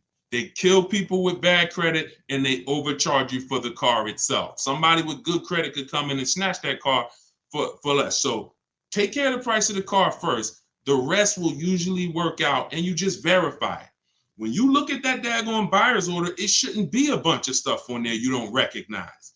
It should be the price of the car, tax, documentation fee, DMV, motor vehicles.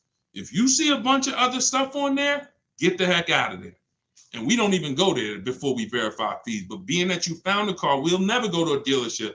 If you listen to how I'm telling you to do it, you shouldn't be in a dealership before you verify the fees. But sometimes people stumble onto a car lot, find a car, and they're excited about it. Then they find out, oh, shoot, they got all these fees. Got to get out of there.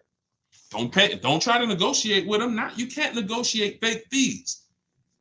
Because even if you take off some fees, you're back at the original price. I didn't get a deal. You get what I'm saying? That's why we always verify these people with fake fees before we come out of our house. All right, dealers increase your monthly payment if you go for a shorter loan. Also, isn't it bad to go to multiple dealers because they all run your credit? No one runs our credit. Okay, Malik, from now on, you never let someone run your credit until you're ready to purchase something. Until you've agreed to purchase something. Remember that, y'all. Nobody runs your credit. Listen, not only have I bought at least probably 10 cars in my lifetime, I've helped thousands of people do this. No one runs your credit until you have agreed to buy something. What does that mean? I've seen a car, I've agreed, I know what the price is. Let's go. Next step is my credit. We don't do that to get quotes. We don't do that to get estimated about how much is that going to cost me. I need to run your credit. No, we don't do that. And if you keep what I'm telling you in mind about estimate, now if you get the book, it's all in the book, very detailed. If you watch the videos and you watch them enough, you'll eventually get it because it's the same thing I'm saying. I'm not going to change the principles I'm teaching you. $5,000 on a loan is this much.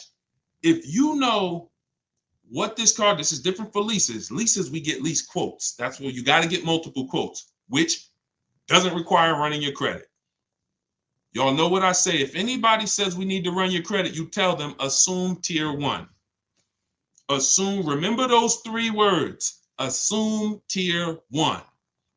Tier 1 means good credit, not super credit, good. 680, 700, 725. Like most people are going to qualify for tier 1. You don't need to be an 850 score to qualify for tier 1.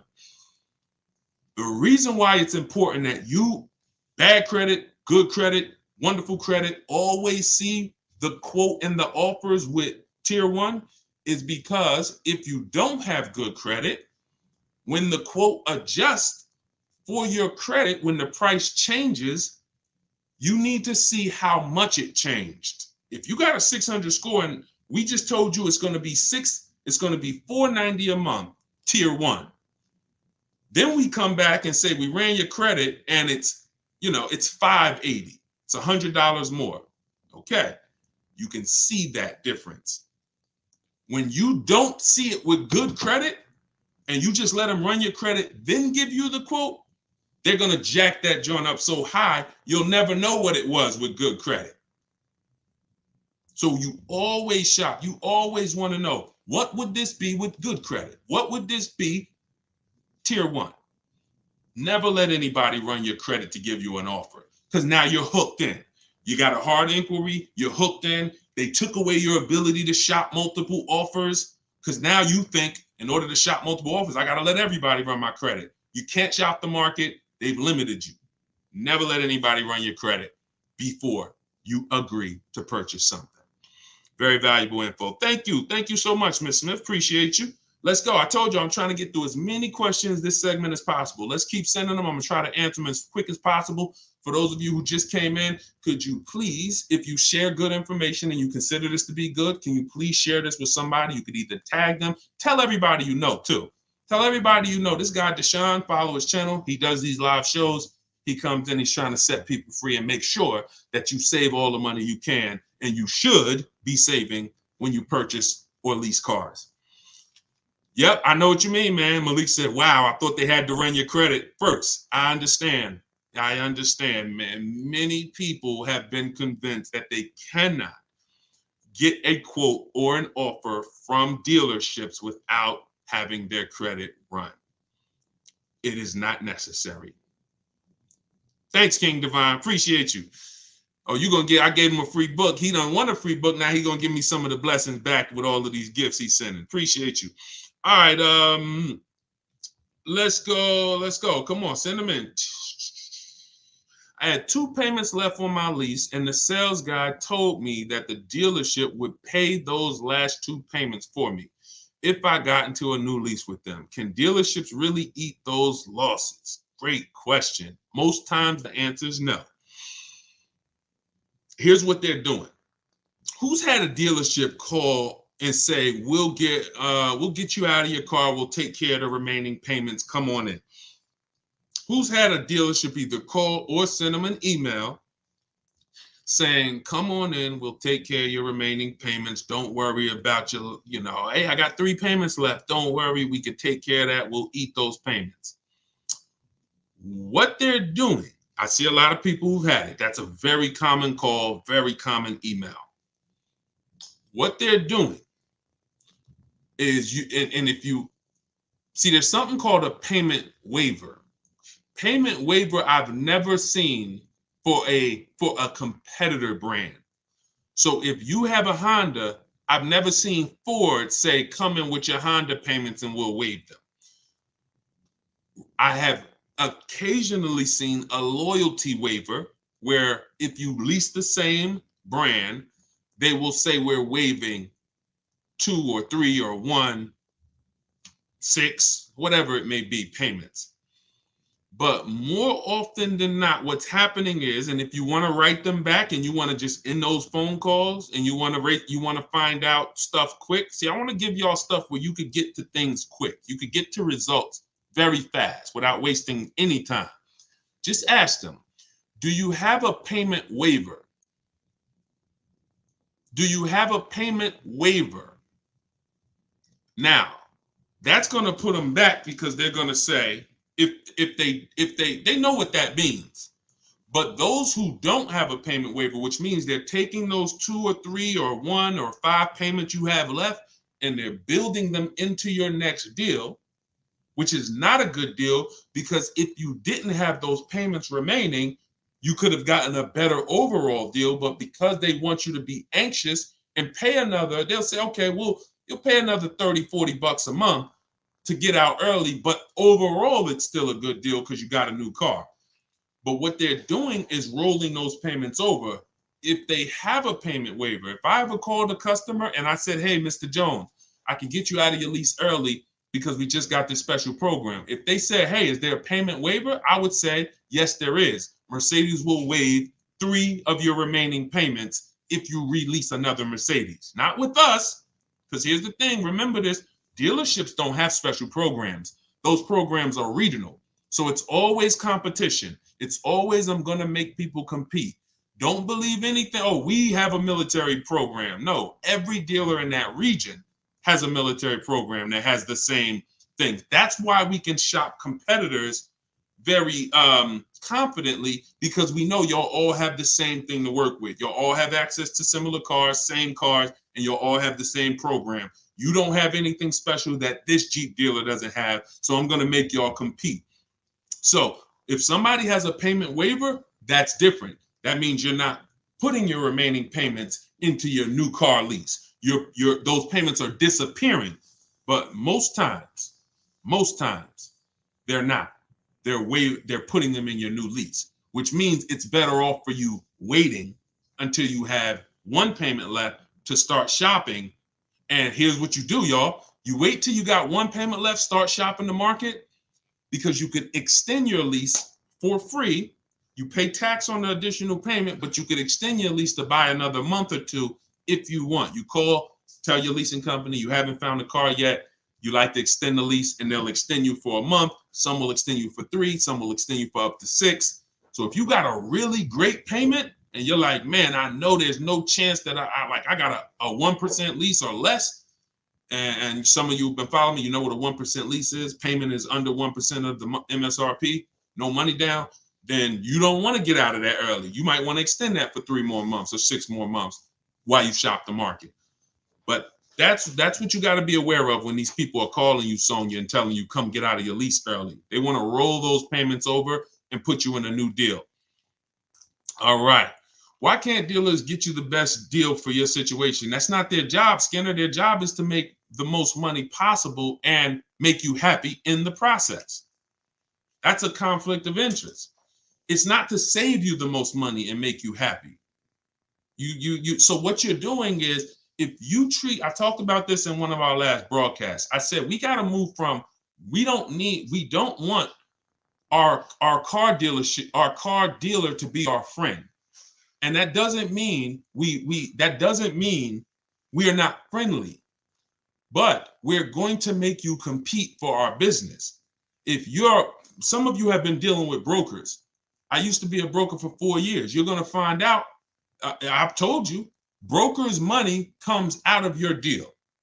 So whatever deal the broker got you, they don't work for free. So either they got money from you and pay, and this is when you really don't know, because you're giving control of your transaction to someone else. Sometimes people say, well, I didn't pay the broker anything. No problem. Whatever they made came out of your deal. So people don't work for free. Brokers get paid like dealers. So they might say, okay, we're making $3,000 on this deal. Give me 15, you keep 15. So that's $1,500 or $3,000 that maybe they didn't pass on to you. So you can't depend on someone who has total control of your transaction to be totally transparent with you. And sometimes some people might say, well, I paid the broker up front $500 or $700. They still have control, which means they might double dip and still take 500 or 1,000. Or because what a broker's trying to do, here's when you know you're dealing with a bad broker. Here's when you know you're dealing with a greedy broker, because some of you trust brokers way too much and you don't realize what you're giving away. When you're dealing with a greedy broker says, what can you pay? Just like a greedy car salesman. What can you pay? What's the most you can pay? Because what they're trying to do now is say, all right, if I can get you that deal, a dealership might say, all right, I got that customer you bringing me to $480 a month. But you, because you trusted the broker, you told them the most I can pay is $550. Now they say between $480 and $550, that's my profit. That $3,000 right there, because why would I come volunteer to you $480 when you told me you're okay with $550? But what a broker should do, if it's a legitimate broker and he's shopping offers for you, the way I'm teaching you, you can start your own brokerage, because I teach you how to shop multiple offers, get multiple offers, and then present the best ones to yourself or to whoever you're representing. So when I was brokering, I'm shopping multiple offers. I'm talking to multiple dealers and I'm saying, this deal is at this price, this deal is at this price. Here's the one that won. Now you pick the one that won and there's no markup there. It's just, I'm just connecting you to the one. You paid me when I was consulting, that's how I ran it. And I gave the customer a list of all the dealerships and all their offers. So there's no markup in there built in for me. There's no extra money built in for me. So the people who you're hiring to get you your best deal, they have a vested interest to make the most money they can. That's why I want you to trash that model, learn to shop the way I'm telling you to shop online, and you'll see I don't need those guys. I could get my best deal in 45 minutes sitting right in my living room. Does that make sense? All of this is what we talk about. This is all what I teach in my videos. This is what's in my book. If you guys don't know and you just jumped on, I have my book out. It's available. It's called Car Shopping for People That Hate Car Shopping. It's a digital book. Go get your copy now. It's 75% off for the next 30 minutes. In my TikTok bio, in my Instagram bio, or you could go to deshonsbook.com or scan the QR code on Facebook or Instagram. All right, let's keep it going. I told y'all I want to get through as many questions as possible today. Thank you to everybody that's sharing. I see we got about 400 people on here across all the platforms. Absolutely appreciate everybody being here, and tell all your friends about this channel. No matter where you're at, tell them Google Deshone the Auto Advisor, follow him, whatever platform they're on. I try to be everywhere the people are. Hey, I'm stuck in a finance with 1 year left, but I want to get a new car. Should I lease or finance? Good question. Here's a simple question to ask yourself. I call this the most important question. This is the first step. How many years are you keeping your next car? Everybody answer that question for me who's car shopping now or in the next 12 months. How many years are you keeping your next car? Type it into the comments. Not how long. How many years is your goal to keep your next car? And then I'm going to tell y'all how we use this question to answer the leasing versus buying question. Because some of you are really wondering, could I get a better deal leasing or should I buy? Just like this gentleman just asked. I believe that was a guy. Okay. So I see 3 years, 10 years, 10 years-ish, 10 years, 3 years, 3, 5. Look at this. So I'm going to give y'all what you need to do. As you come in, the question is, how many years are you keeping the next car you're shopping for? Every single car that you're shopping for, I want you guys to ask yourself this question. Now, here's what you do. I want you to look at your answer. If the answer is 8 or more, your best deal is going to be shopping for a purchase. Shopping for your best deal on a purchase. You don't have to wonder, could I have saved money leasing? If it's 8, 9, 10, or you don't have to worry about leasing. Now, I want you to ask your children that same question and your spouse, hey, let me ask you a question. How many years you think you're going to keep this car? College student, doesn't matter. Yeah, I think I'll probably keep it for like maybe 4 or 5 years, at least through college. It's very important. I call this in my book the most important question. If it's under 8, you lease. You should be shopping for an aggressive lease deal because you are going to pay so much less money and you're going to drive so much better. You're going to have so much better cars. Like the cars, the quality of what you drive is going to be so much better if you are a short-term person. Now, you might not consider 7 years to be short-term, but when you're purchasing a depreciating asset, that depreciating asset loses value for years. It keeps going down and then it levels out where it's not losing that much value. Anytime you're replacing the car while it's dropping like this, that's the short-term period. Your goal is to get to the long-term period where the car is not losing much value anymore. Some of you who've had cars outside, look, answer this. If you've had a car in your driveway outside for the 8 years, isn't it worth about the same value it was 6 months ago? A year down the road, isn't it going to be worth about the same price it's worth now? If you've had it outside for 8 years, I'm talking to long-term vehicle purchasers. That's 5 years. Nope. 5 years, it's going to be pretty different. Value's going to, but 8, 9, 10-year people, you notice the car outside is worth about the same price. That's when you've won purchasing. So if that's not your goal to get to that, you should not be purchasing.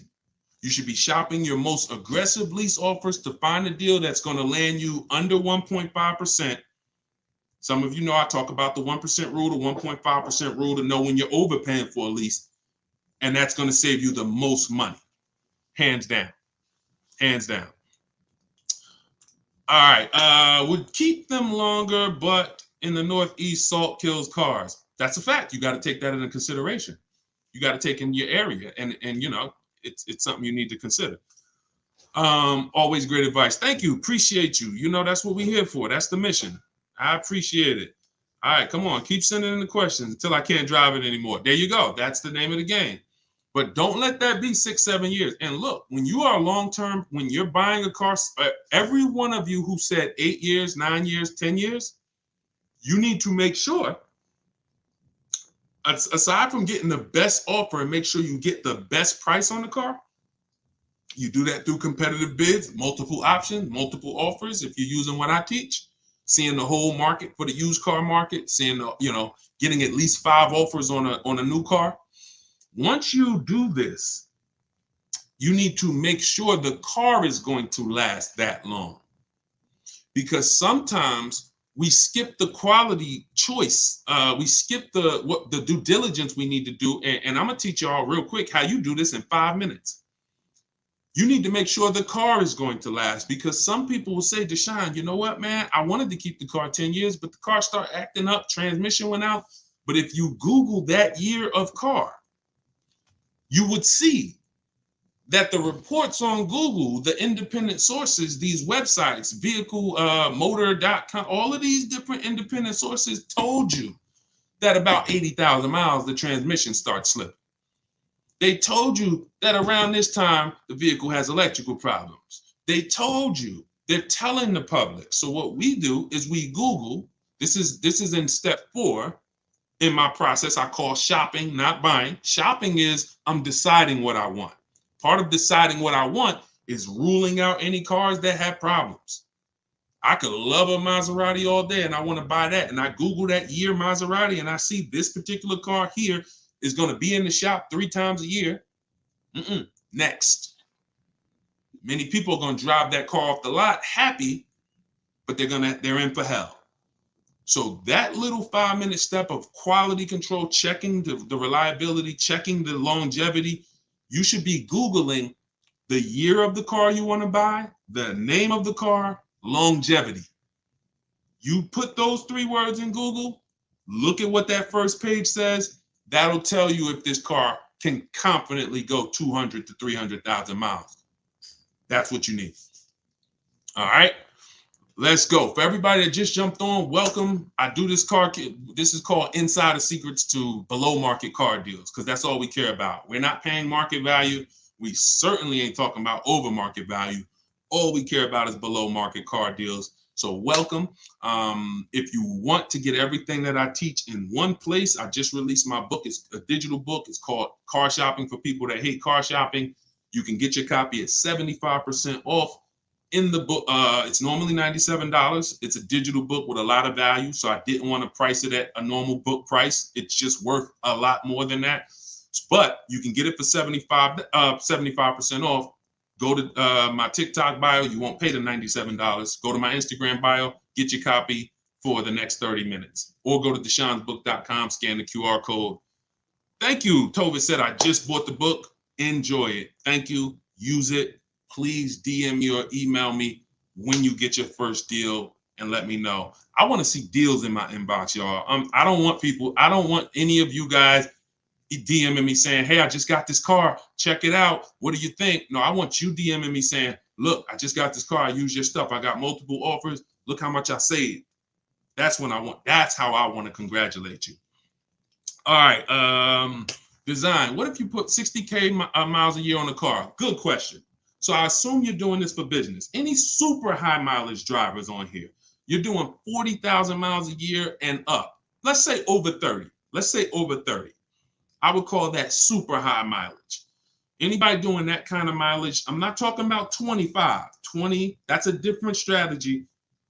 That's in my book, and you're not, and that, I consider that a high mileage driver.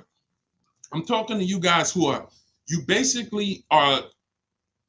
This is Toro, this is rental car businesses, this is Uber. I'm living on the road and I'm making money on the car. If that's you, I don't want you to concern yourself with leasing because your lifestyle and your mileage is too unpredictable per year. You might do 40,000 one year, 60,000 the next year, 33,000 the third year. So here's what I need you to do.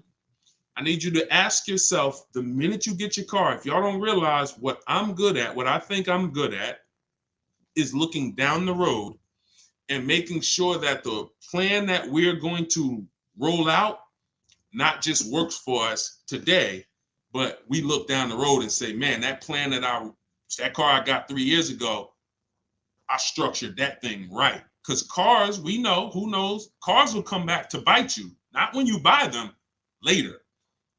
I go to trade them in. Wow, I got $10,000 in negative equity. It was all good just when I bought the car, but now it's not. So I want you to ask yourself, when am I going to replace the car? That's what you have to ask yourself. You super high mileage drivers, you have to ask yourself, when am I going to replace the car? Now that might be 3 years, that might be 4 years. And whatever you determine that to be, that's the length, that is the maximum length of your loan.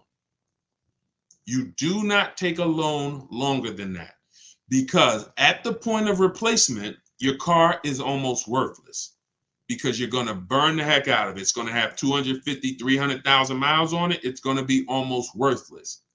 Not worthless, almost. So here's what you can't have: a year or 2 years left on your loan. This is what most high mileage drivers, super high mileage drivers deal with. They come in, they're ready to replace their car, still got a year or two left on the loan. They still owe 10 grand on the loan. Car's worth $3,000. They still got 2 years left on the loan. They owe 15 grand. Car's worth $3,000. If you've experienced this, be honest and type in and hit the like button. And I know because I've seen this so many times. So if you just take a shorter loan, 1 year shorter, 2 years shorter, yes, you're going to pay $150 more per month. But what you're doing is it's a business move. You're saying I'm going to take a little less monthly profit, but then at the end, I'm not going to have $10,000 or $12,000 or $15,000 of negative equity. That's your losses right there. You know what your losses are as a high mileage driver. It's in that negative equity because you done made this money for 2-3 years. It was all good. Oh, we out here making money. Now, when you go to get that next car, you're realizing your losses. All right, what you mean? Yeah, you're upside down 15 grand. So take the shorter loan. Ask yourself, when am I going to replace this car? When you say I'm going to replace it in 4 years, that's my maximum loan. 4. I cannot do it longer. So when I come to replace, my car's paid off. And here, now you have an asset. Now you have something that's worth $3,000 for your down payment. Or now you have something that's worth $3,000 that you can put in the bank and you get the next deal. If you do that, your high mileage, your super high mileage driving experience is going to be so good. And what I just talked to you about is a business conversation. That's business. That's good business. What you're doing when you push those losses to the back, bad business. All right, let's keep it rolling. Let's keep it rolling, especially for Uber, Lyft drivers. There you go. That's who I was just talking to. So take that advice, Uber, Lyft drivers, anybody who got cars on the road and you got loans on them, that's how you do it. All right. Yep. It's about time to replace it. My bad. Wait, hold on. Let's go. Come on. We keep the questions going fast. I told you I wanted to get through as many as possible today. A very high mileage driver to work and back. There you go. That's fine. Now, if you have predictable mileage, very high mileage is not 18, 20, 25,000. I'll tell y'all, like, I'm talking about people who can't predict their mileage. If you know I drive an hour to work and back, I drive 25,000 miles a year. I'll tell you the story about this gentleman I met when I was a manager at Hyundai for a couple months. I was 6 weeks. That's all it took. And I said, no, it's not for me. Guy ended up going to jail, the owner of the dealership. And I said, no, thanks. Super highway dealership. But I had a chance to experience something that somebody like this, he was in sales and he was returning his lease on his Hyundai. Thank you. Shout out to everybody sending gifts. Shout out to everybody who got a book. I appreciate y'all supporting this broadcast. And shout out to the sharers, people who tag somebody, who've hit that share button. I appreciate it here. We can't do this mission without you guys. So this guy comes in, he's got almost 75,000 miles on his Hyundai. And I'm like, this is crazy. I said, you lease this? And he was like, yeah, I always lease. I never buy a car anymore. I was spending so much money buying these cars. And I said, wow, like, how does it work? He said, yeah, I got a 25,000 mile a year lease. I saw what he was paying. It was like $150, $200 more than a normal payment. I said, this is great. I said, this is incredible because I just told you all about the losses of people who buy their cars with with high mileage. He came in and said, all I do, I pay that extra money for the additional mileage. I bring that car back. Every 3 years, I get a brand new one. And he can see, part of being wise financially is being able to count your costs. You high mileage drivers, you lose so much money in these big losses, you can't count your costs, which is why you very rarely know how much you're actually losing on these cars. He knows I pay $590 a month for my Hyundai, 25,000 miles a year. I come in I know what my car costs me. There's no surprises at the end. There's no baggage at the end. I get a high mileage lease. And some of you, be honest, if you didn't know high mileage leases existed, type of question mark. Type of question mark if you didn't know. So, some of you may have been taught leases only come with 10,000 miles per year. No, that's it. Look, a lot of people. Look, I didn't know. I told y'all I was surprised. I was surprised because I had never built out a high mileage lease up until that point. From then on, I started talking to my customers about it. But up to that point, up till I witnessed it, I never saw that before. And I was in the business. That's why I don't fault car salespeople when they come on here and they don't know what they're talking about. Because I know they didn't train us. Everything I learned, I had to get with very intelligent people, or I had to learn it myself. They don't teach car salespeople. So I want y'all trained. I want y'all to know how to move. That's why I put this book out, Car Shopping for People that Hate Car Shopping. Get it for 75% off. Go to my TikTok bio, go to my Instagram bio, scan the QR code and get your book. It's everything I teach in one place. Some of you are like, Deshone, I like the live, but look, can I get everything in one spot, like step by step? Because y'all know how many videos I got on my pages, hundreds. So yes, every video I don't waste it, but you got to siphon through those and see, oh, this is for high mileage drivers. This is for cash buyers. This is for people who want to lease. This is for people with bad credit. And you trying to cycle through all of that. I'm sure some of you are going to get a little confused. That's what I want to avoid. All right. Can you please do a fast rundown of leasing or financing? Ali, it's a very simple thing. I asked people on here about 10 minutes ago, how long you're keeping your next car. If the answer is, we had everybody answer, if the answer is 8 years or more, you should be shopping for your best purchase deal. New car, used car. You're going to win with long-term ownership because you're going to outlive the depreciation of the car. If it's under 8 years, if it's 3 to 7, and we're going to talk about people who say 2, y'all losing tons of money. You got it. You shouldn't be 1 or 2. Something's wrong there. We'll talk about that maybe later. But most people said 3, 5, 6. If it's under 7, you should be shopping for your most aggressive lease. And you can't break the 1.5% rule. You can't go above 1.5% of the MSRP, no money down on your lease offers because you're overpaying for your lease. So you could have the right foundation, which means, Deshone, all right, I know I'm a short-term person. I'm not keeping my car more than 8 years. I'm going to lease. But you could overpay for your lease too. So that's why you want to make sure you know the 1.5% rule, shop multiple offers, never one dealer. I like to get at least 5 offers. In my book, I teach something called the 25 to 5 strategy. I teach you how to connect with 25 dealers to get 5 quotes. We do this in about 20 minutes. The connecting with the dealers, 20 minutes, and we do it all by email. Now you could do it by phone if you want. But you must get 5 offers because that's the only way you're going to see for yourself how different the dealer's prices are. You have to make sure your lease is never above 1.5%, and you won't get your best lease deal until you get 5 offers from 5 independent dealerships. Okay, you can do it by phone. You can talk to a sales manager, or you can do it my way online. Just do it. All right. Is it best to listen? And you could fill it in. Somebody's asking, is it best to lease new electric or used? Leases are 99% used, new cars.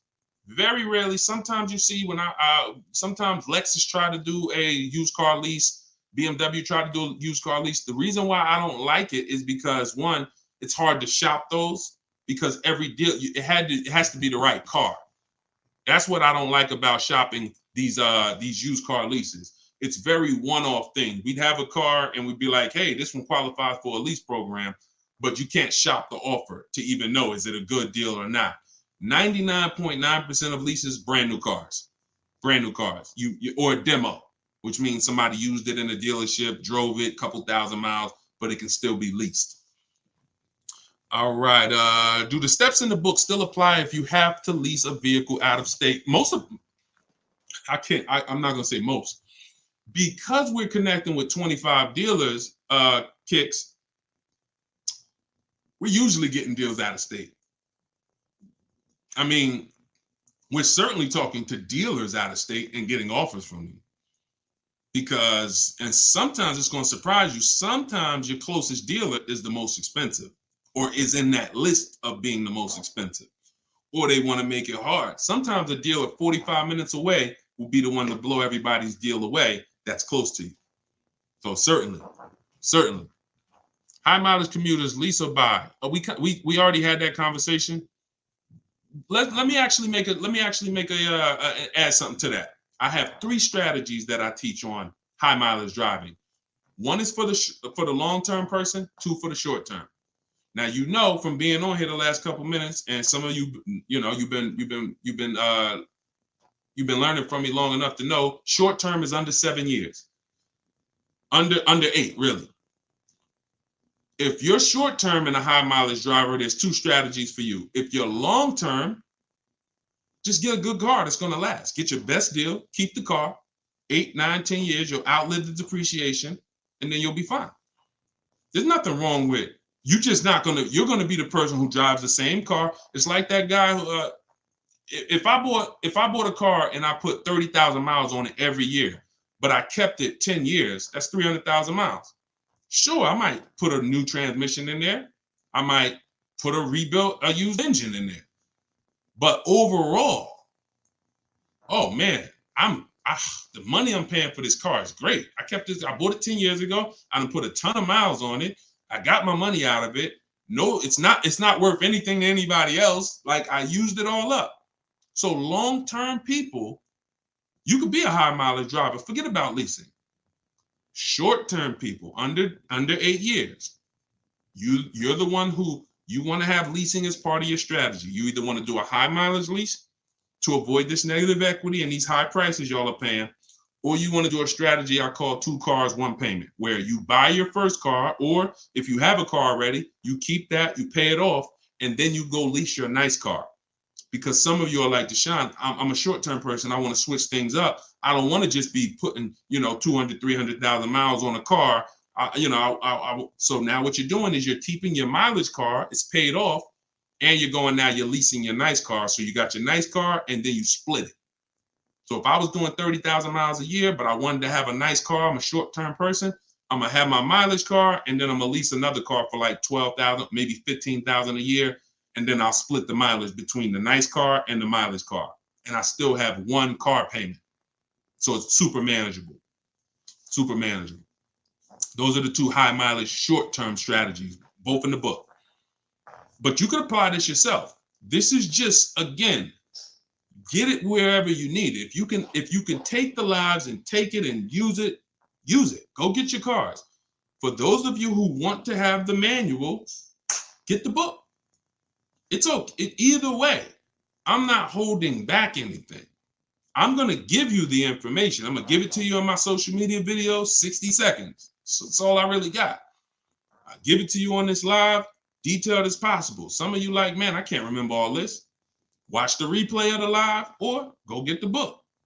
No matter what, get the information. Don't let this go into your head and then slip away. And now you're back doing the old stuff that you used to do that's costing you thousands of dollars. All right. Is there a way to find out what the deal is called? And all the new people that just jumped on, the book is 75% off for 30 minutes. TikTok bio, Instagram bio. You can download it immediately. Digital book. And I update the book. So you guys don't have to worry, because some of this stuff does change. Rarely though, because the car business is so old. But example, Vroom went out of business. Vroom was in our book because we used to sell our car. We used to have them bid for our cars. And when we shopped for a used car, they were in the runnings. They were one of the marketplaces. We had to delete them because they're out of business as of January. So if I had 100,000 books in print, now you're sitting there with a book that's no longer applicable. Like, dang, Deshone, the book was good last year. But now a couple things with a digital book, all we do is update it. We send you guys out the new file. In fact, we don't even send you out the new file. We update the file. So the next time you open the book, it's the new one. We keep you ahead. I want you ahead. All right. Thank you. Thank you. Everybody just got the book. Thank you so much. Let's go. Let's keep the questions rolling. Should I roll in 10,000 of negative equity into a new lease due to high mileage? I would be. Certainly I would. Most times you're going to bury and now here's what you don't want to do. Don't take a 4-year lease. I know when you are, and I've buried a lot of negative equity in leases, and I've helped people bury a lot of negative equity because they come in and when I was in the dealership throughout the years, people would come in and they got 8,000, 7,000, 10,000 negative equity. And what I would do is I show them the 3-year payment. I show them the 4-year payment, and the 4 year is definitely more attractive. There's no doubt about it, because depending on the negative equity, you're now paying that off in a 3-year period if you roll it into a lease. But the thing is, when the lease is over, the negative equity is gone. And the thing about negative equity is you're already in a car that's not worth what you're driving. I mean, what you owe. So you're already in a car. What's that car? Let's switch you out of that car. Let's get you in a better car. So if you're going to be in a car that's not worth what you're paying, be in a better car and be in a situation where this is going to end soon. So that's the thing. The damage is already done. It's just, do I want to drive a used car and be carrying 10 grand of baggage? Or do I want to get myself in a new financial structure where, yes, I got $10,000 of baggage in this too, but I'm paying it off over 3 years, and when the lease is up, I'm done. So I would look at a 39-month lease at the longest, because you don't want to be in a 4-year lease because you're just paying too long. You're paying too long. So I would really try to move, but you got to realize with 10 grand of negative equity, you got to lease a car that's probably about 50 grand. Don't be scared because you don't know what those payments are going to be. Give you an example. Like if you lease like I think I got somebody who got a Jeep. Who got a Jeep? No, that's Kimberly Maserati. All right, let's just take this for an example. All right, so this is Greg. You guys can't see it on TikTok, but I'm gonna tell you, I'm putting a picture up of Greg. Greg got a $56,000 Kia EV6. It's an electric vehicle, SUV. $56,000. He got a 0.9% lease. It's a steal, under 1%. His payment's $527. You can't put 10 grand of negative equity on a $20,000 car because you're going to go above the bank's loan to value limits. They're not going to approve it. You could have 800, you could have 900 credit. It's above the loan to value. So you need a car where they can slap 10 grand on top of the price and the bank still approves it. And in order to do that, they'll usually only approve about 20%, maybe 25% of the price of the vehicle. So you're going to need about you're going to want to shop for about a $50,000 car. But if you get yourself to this and then you slap your negative equity on there, you should still be manageable. But the key is you got to find the right car. You got to shop for a car where they could take off a lot of money. Try Jeep Grand Cherokee. You got to shop for the right car, and it has to be in the right price range for you to be able to move that negative equity over. Is there a way to find out what the dealer's cost on a vehicle is? Barry, that doesn't matter because the dealer's cost may not dictate your best deal. Hold on.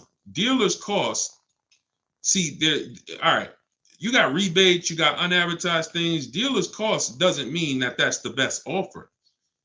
I don't care what the cost is. I care about who wins the bid.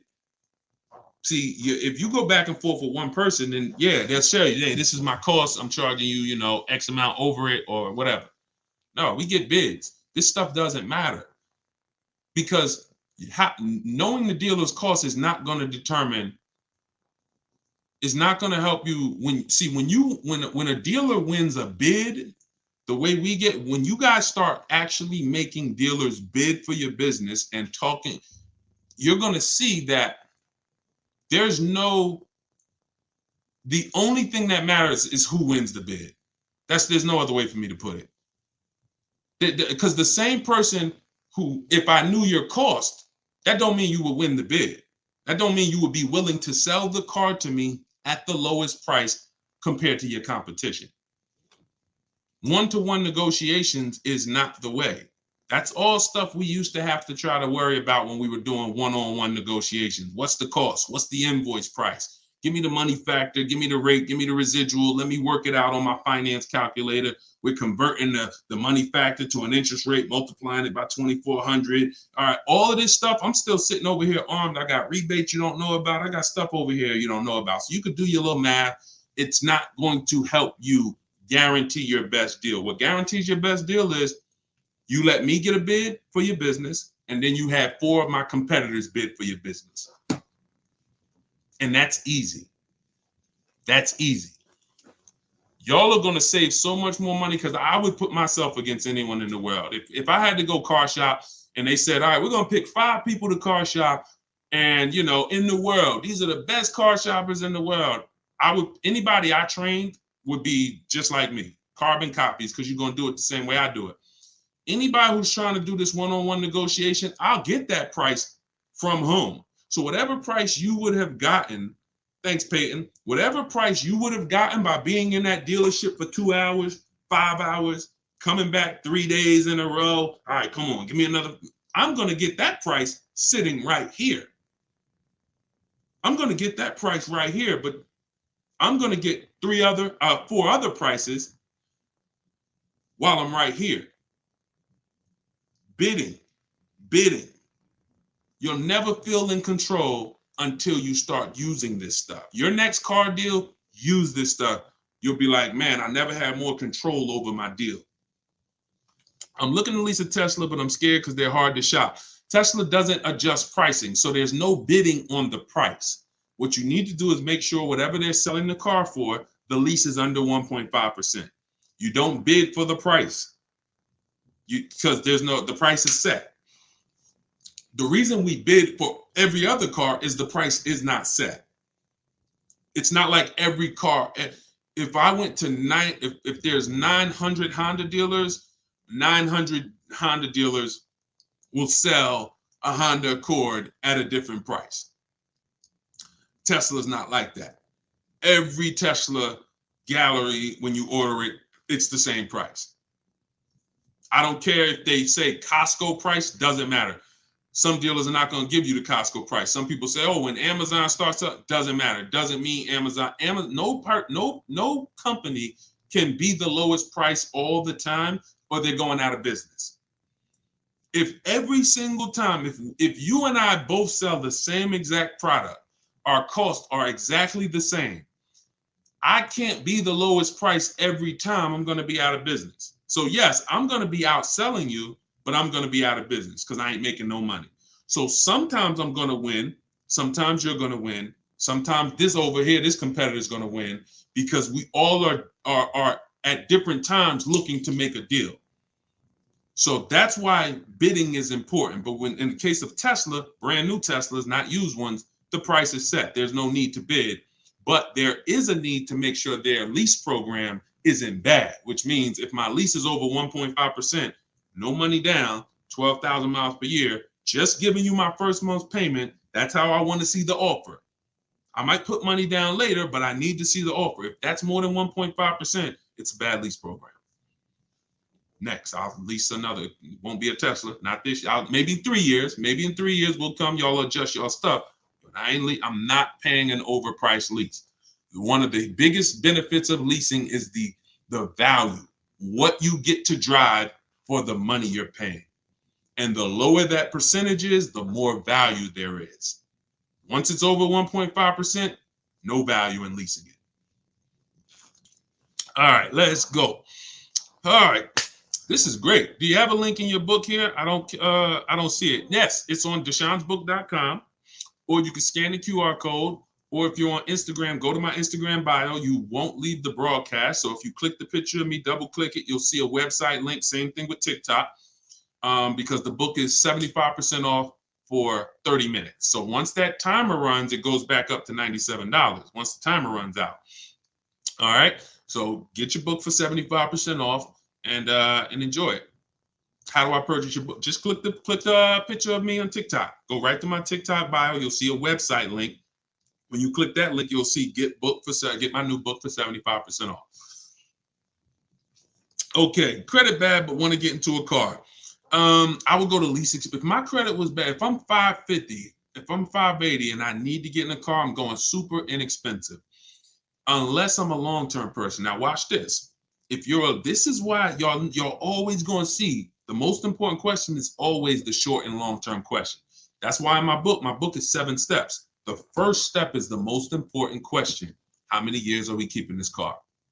That is the most important question, because it's the foundation.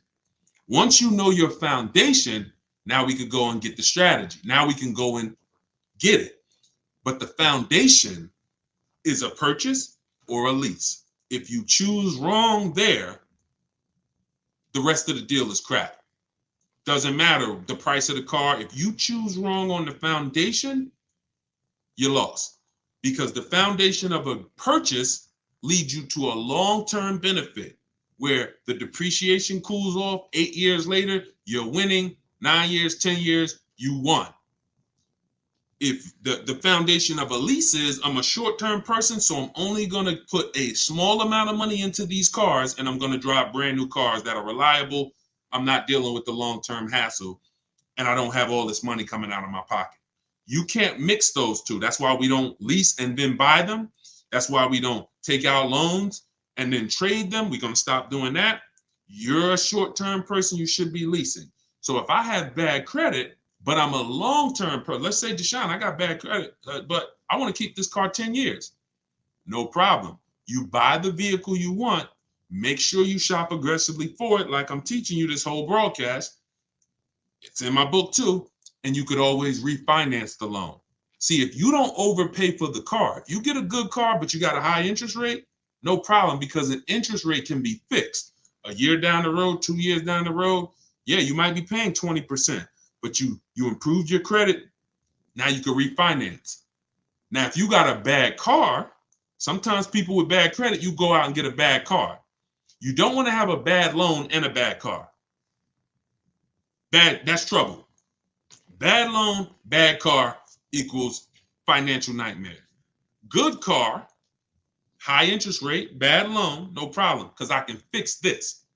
My credit's 690 now. I'm going to refinance this. Yeah, it was 550 2 years ago. Now I'm at 700. I'm going to refinance that loan and I'll keep it like that. But I'm going to keep this car. I'm keeping this car. I'm just going to switch the loan on it. If you're not a long-term person, though, that's not your strategy. You see how different it is? Do y'all see how the long-term versus the short-term affects the strategy? Y'all see that? Everybody clear on that? I'm going deep on these two scenarios every time to show you how different it is being a long-term person, having that strategy, and why this is the foundation of your car deals, long versus short-term.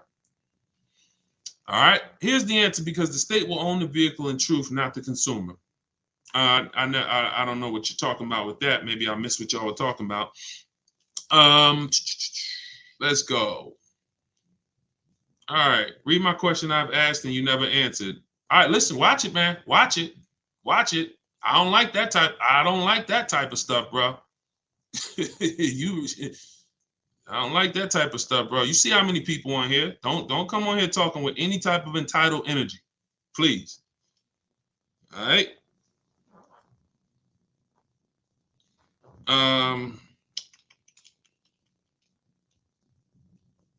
Matter of fact, get him out of here. Get him out of here, man. See, I'm a nice guy. What I don't like, I don't like that. I just can't describe it. So I ain't gonna give him no more than what I gave him. Do you have a link to your book here? All right, we saw that. I'm interested to know as well. I didn't see that. What's the 1.5%? 1.5% is, we judge a lease by a percentage. When you get a lease quote, let me show y'all this. Let me see if I can share my screen, and we'll do this to give you a clear understanding. If I could share my screen so y'all can see a calculator. Let me see. All right, boom. Window, entire screen. All right, check this out. So if I go here and I type in, let me open my calculator. Can everybody, I know y'all can't see it on TikTok. Please subscribe on YouTube so you can see this stuff. But I'm gonna break it down for you, okay? YouTube, Facebook, I can present the screen. TikTok doesn't allow it. So I open this calculator up, boom, right? Now here's what happens. MSR, when we're shopping for a lease, the two most important things that we care about, forget fees, forget anything. We're getting multiple offers, and this is what we care about. MSRP and monthly payment. No money down. You're going to see all we do is shop with total out of pocket is first month payment, 12,000 miles per year. So let's just say somebody gives us an offer of $500 a month, and then we confirm what the MSRP is. We always get the MSRP, and we divide that into the MSRP. So let's say the MSRP is $45,000. That's going to give us, we multiply this by 100. That's a 1.1% lease. That's a 1.1% lease. So when we are looking at lease offers, that's how we compare them. That's how we can easily compare 4, 5, 6, 10 offers, and we'll know exactly which one is the best. One dealer says your payment's $450 and the car is $42,000, $569. Okay, that's 1.05%. All right. Another dealer says, all right, your payment's $600 and the MSRP is $41,598. Okay, that's 1.44%. That's a higher offer. Another dealer says, all right, your payment is $720 and the MSRP is 42,544. Perfect. That's 1.69%. That's the only one over 1.5. When you do it like this, what you're able to do is you're able to see quickly who's making you the best offer, because every single price car we get when we're shopping for a new car, it's different. So in order for us to go with we need to be able to look at, you saw those scenarios. That's how offers come. MSRP is different because this car has $320. This car has wheel locks on it for another $90. This car has this option on it for $290. We're not looking at cars that have the exact same MSRP. So when they submit offers to us, all we're doing is we're taking the monthly payment, dividing it into the MSRP. That tells us percentage-wise who gave us the biggest discount. That's why we're able to move so quick and make these deals the way we make them. We're able to quickly analyze and we pick the best offer. Now, we always counter offer. In my book, I have this calculator that I use. We plug in all the offers and it spits out the counter offers. But that's the that's where the 1.5% rule is something that I made up because I did the math of when you paid too much for a lease. The whole goal with a lease, well, not the whole goal, there's many, but one of the biggest goals is to avoid the depreciation that you would take if you purchased the car. If I would have lost this much if I purchased the car, the goal is to lose this much leasing. But once I get to about over 1.5%, now I'm getting to the point where I'm equal or even more than I would have lost had I purchased.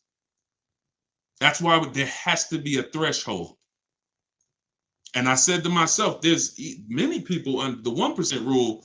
I would say if you talk to anybody who knows about getting great lease deals, who's been getting great lease deals like for the last 20 years, they're probably familiar with the 1% rule.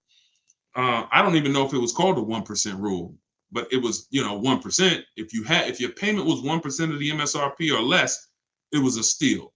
Like, it was a steal. This is not a deal. This is a steal. Like me, I had a $36,000 Jeep Grand Cherokee Laredo. I leased in 2018. My payment was $330 a month.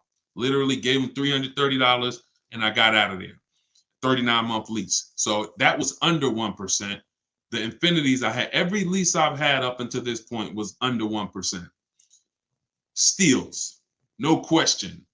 The money we're paying for these cars is pennies compared to anything else. But I noticed there was no rule for people overpaying. So yeah, we all know about this extreme, which is, Dad, you did so good on this. I can't believe that's what you're paying. But there was a ton of people in leases who didn't realize they had passed the other extreme, which is, Dad, I overpaid for this lease. So that's why we had to create the 1.5% rule. So love it. Everyone who just jumped on, this is great. I'm really enjoying today's show. I hope you are too. If you're enjoying today's show, could you type a 1 in the chat? I'm really enjoying this. I told y'all at the beginning, my goal is just get through question. And that's what I'm going to try to do. Sometimes I want to come in and I want to do a little bit more teaching on a specific subject. But sometimes I really want to come in and just do question. Oh, absolutely. That's in my book. Everything that y'all will hear me, I'm teaching from my book. Somebody just said, is that 1% thing in your book? I teach from my book. So thank you. I make video. When you look at my social media, a lot of y'all are going to be reading my book. If you watched any of my social media videos, you'll be reading the book, using it, and you'll be like, dang, I remember he made the video on this. Or I remember he said this in the video. So my videos, this show, everything you'll ever see, it's coming from my book. But like I said, if you want it in one spot, 75% off, for our official release, you can get it for 75% off. Download it now, and you will get free updates. I don't know how long we'll be able to do free updates. I'm guessing as long as we can connect and stay connected and the industry changes, we'll probably continue to do. One day we will build software, and we're already working on building software and apps and platforms that will do a lot of this stuff for you. But until that day when we have totally automated everything, then yes, we're going to keep updating the book if there's any new things or new tools or new calculators that we end up inventing. So get your book, enjoy it, use it. Thank you so much. Anybody who didn't receive the book, it's usually an email issue. I can tell you this, we deliver lots of these books. So if you don't get it in 10 minutes, like I said, on that purchase, after you purchase it, you'll see the support email. Or it's too many DMs. So that's why when you purchase, I say, if you don't receive your book, email this support and my team will get you the book, because it's usually one letter's changed. The N came in there. You typed an M by accident instead of an N. But anyway, if you check your spam, it'll be there. If not, just contact us and we'll make sure we get it. But it's usually just people see that timer and they're typing a little fast and one letter's a little off, and that throws it off from being able to deliver it to you. Hey, Paul. No, I don't have. I get results for people. I get results for groups. He said, "Can I work with you one-on-one?" I appreciate it. I get results for groups. If I didn't think I can, I've been getting results for groups since 2021. When I came into this industry, I said to myself, God, if you will allow me to set things up where I can get results for lots of people at once, that will help this mission. It's too many people that need help to do this one-on-one thing. So I help groups of people at once, hundreds of people at once, dozens of people at once. And, and that's what I do. I do it through my book. We also have a video library called Cars from Home University, and I coach people in Cars from Home University. So my goal is just put the information out, give people every single option of how they want it, and then let you choose. Some people say, oh, I want to go through all the free videos, and I'll find it, piece it together. God bless you, do that. Some people say, I want it all in one spot. Deshone, I'm going to go to your bio. I'm going to get my book 75% off. Download it, use it. God bless you, get it. Some people want to work with us in Cars from Home in the video library. God bless you, do it. Doesn't matter. We just want to make sure you have the information. Some people like, Deshone, I come on the live shows. You said something on the show. I used that and I won. God bless you, do it. So welcome. I appreciate all the new people. Before I jump off, I just want to say, get your book. If you want everything I teach in one spot, click my TikTok bio, click my Instagram bio, click that website, and get that link for 75% off, or scan Deshone, or scan the QR code, go to Deshone'sBook.com. All right. Samson, see, all right, man, see, this is the stuff I don't know how to, hey, why aren't you answering the questions on YouTube? I'm answering all the questions I can. Like, what are we talking about? What are we talking about? you see me, we on 4 platforms at once. You get what I'm saying? That's the type of stuff that, see, it's not much that get under my skin, man, but I don't like, because you should be saying to yourself, man, I know this dude on 4 platforms, man. He got like 400 people between all these platforms. He trying to answer all these questions. Don't ask me crazy questions like why you not answering the questions on YouTube. Because that's the only stuff, man, y'all see. I got real thick skin, but I have a very low tolerance for entitlement. I don't owe you nothing, bro. I'm trying to, you can't benefit from everything you've heard so far. You ain't paid me nothing. You know what I'm saying? Like, I gotta be better. I gotta be better. Is it better to put down more on a lease or just what the payment would be? I understand how you get to your figure on the payment. I do appreciate the info on that.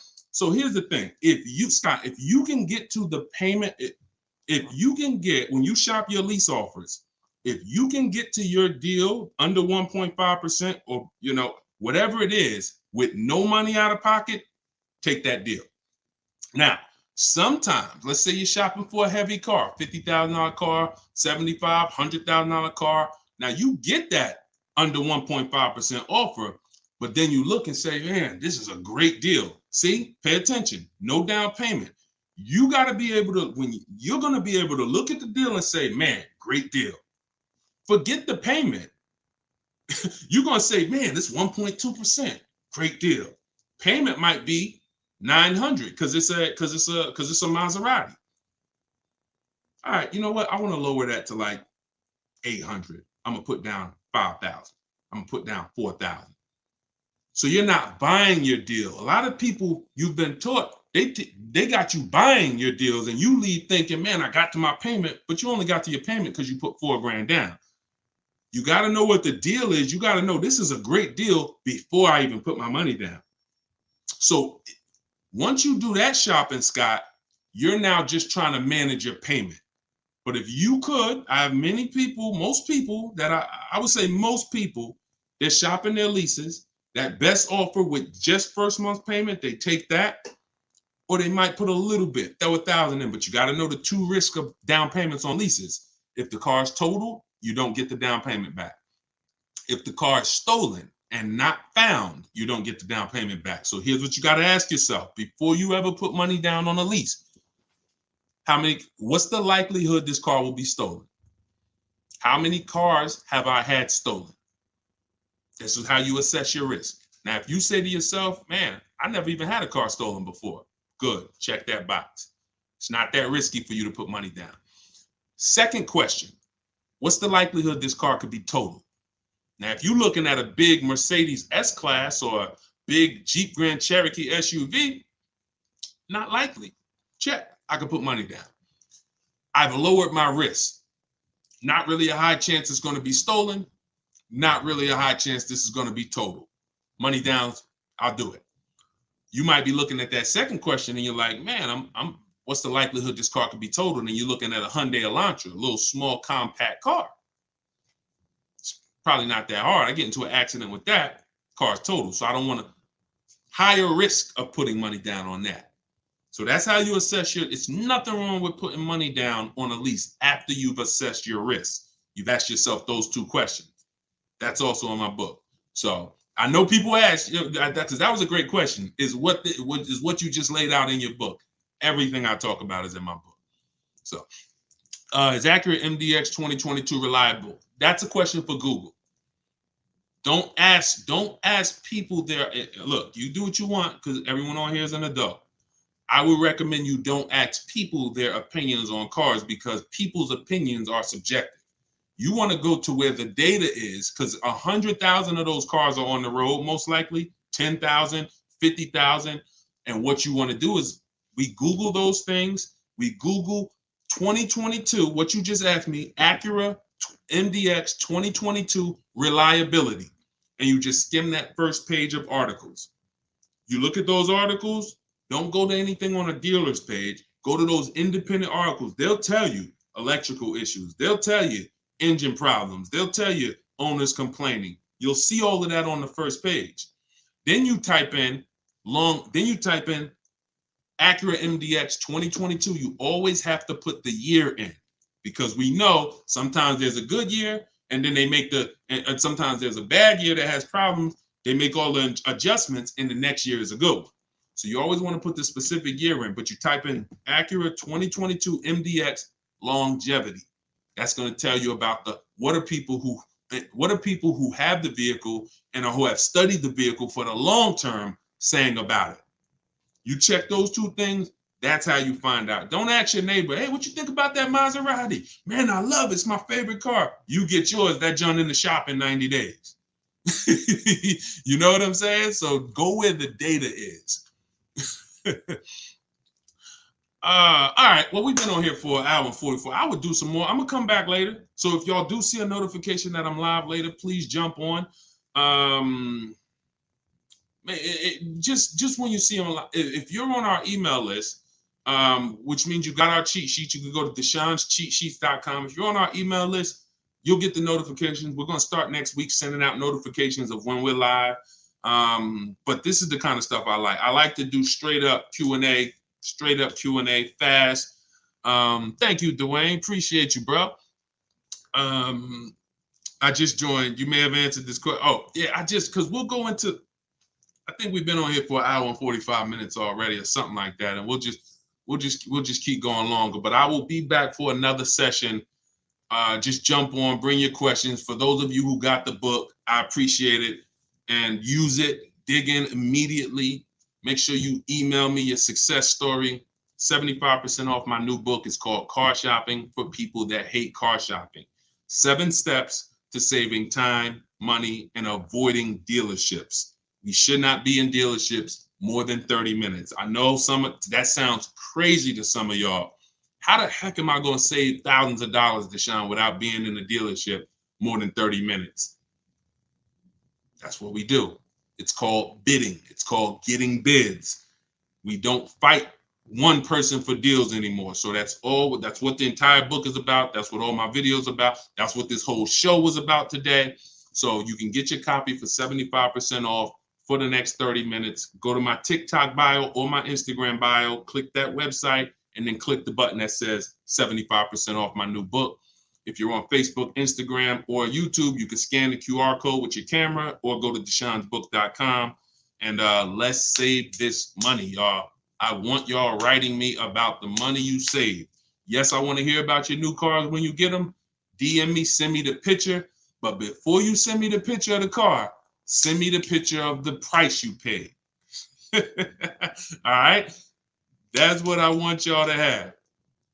All right? I'll see y'all on the next broadcast. All right? This was a good one, though. Thank y'all.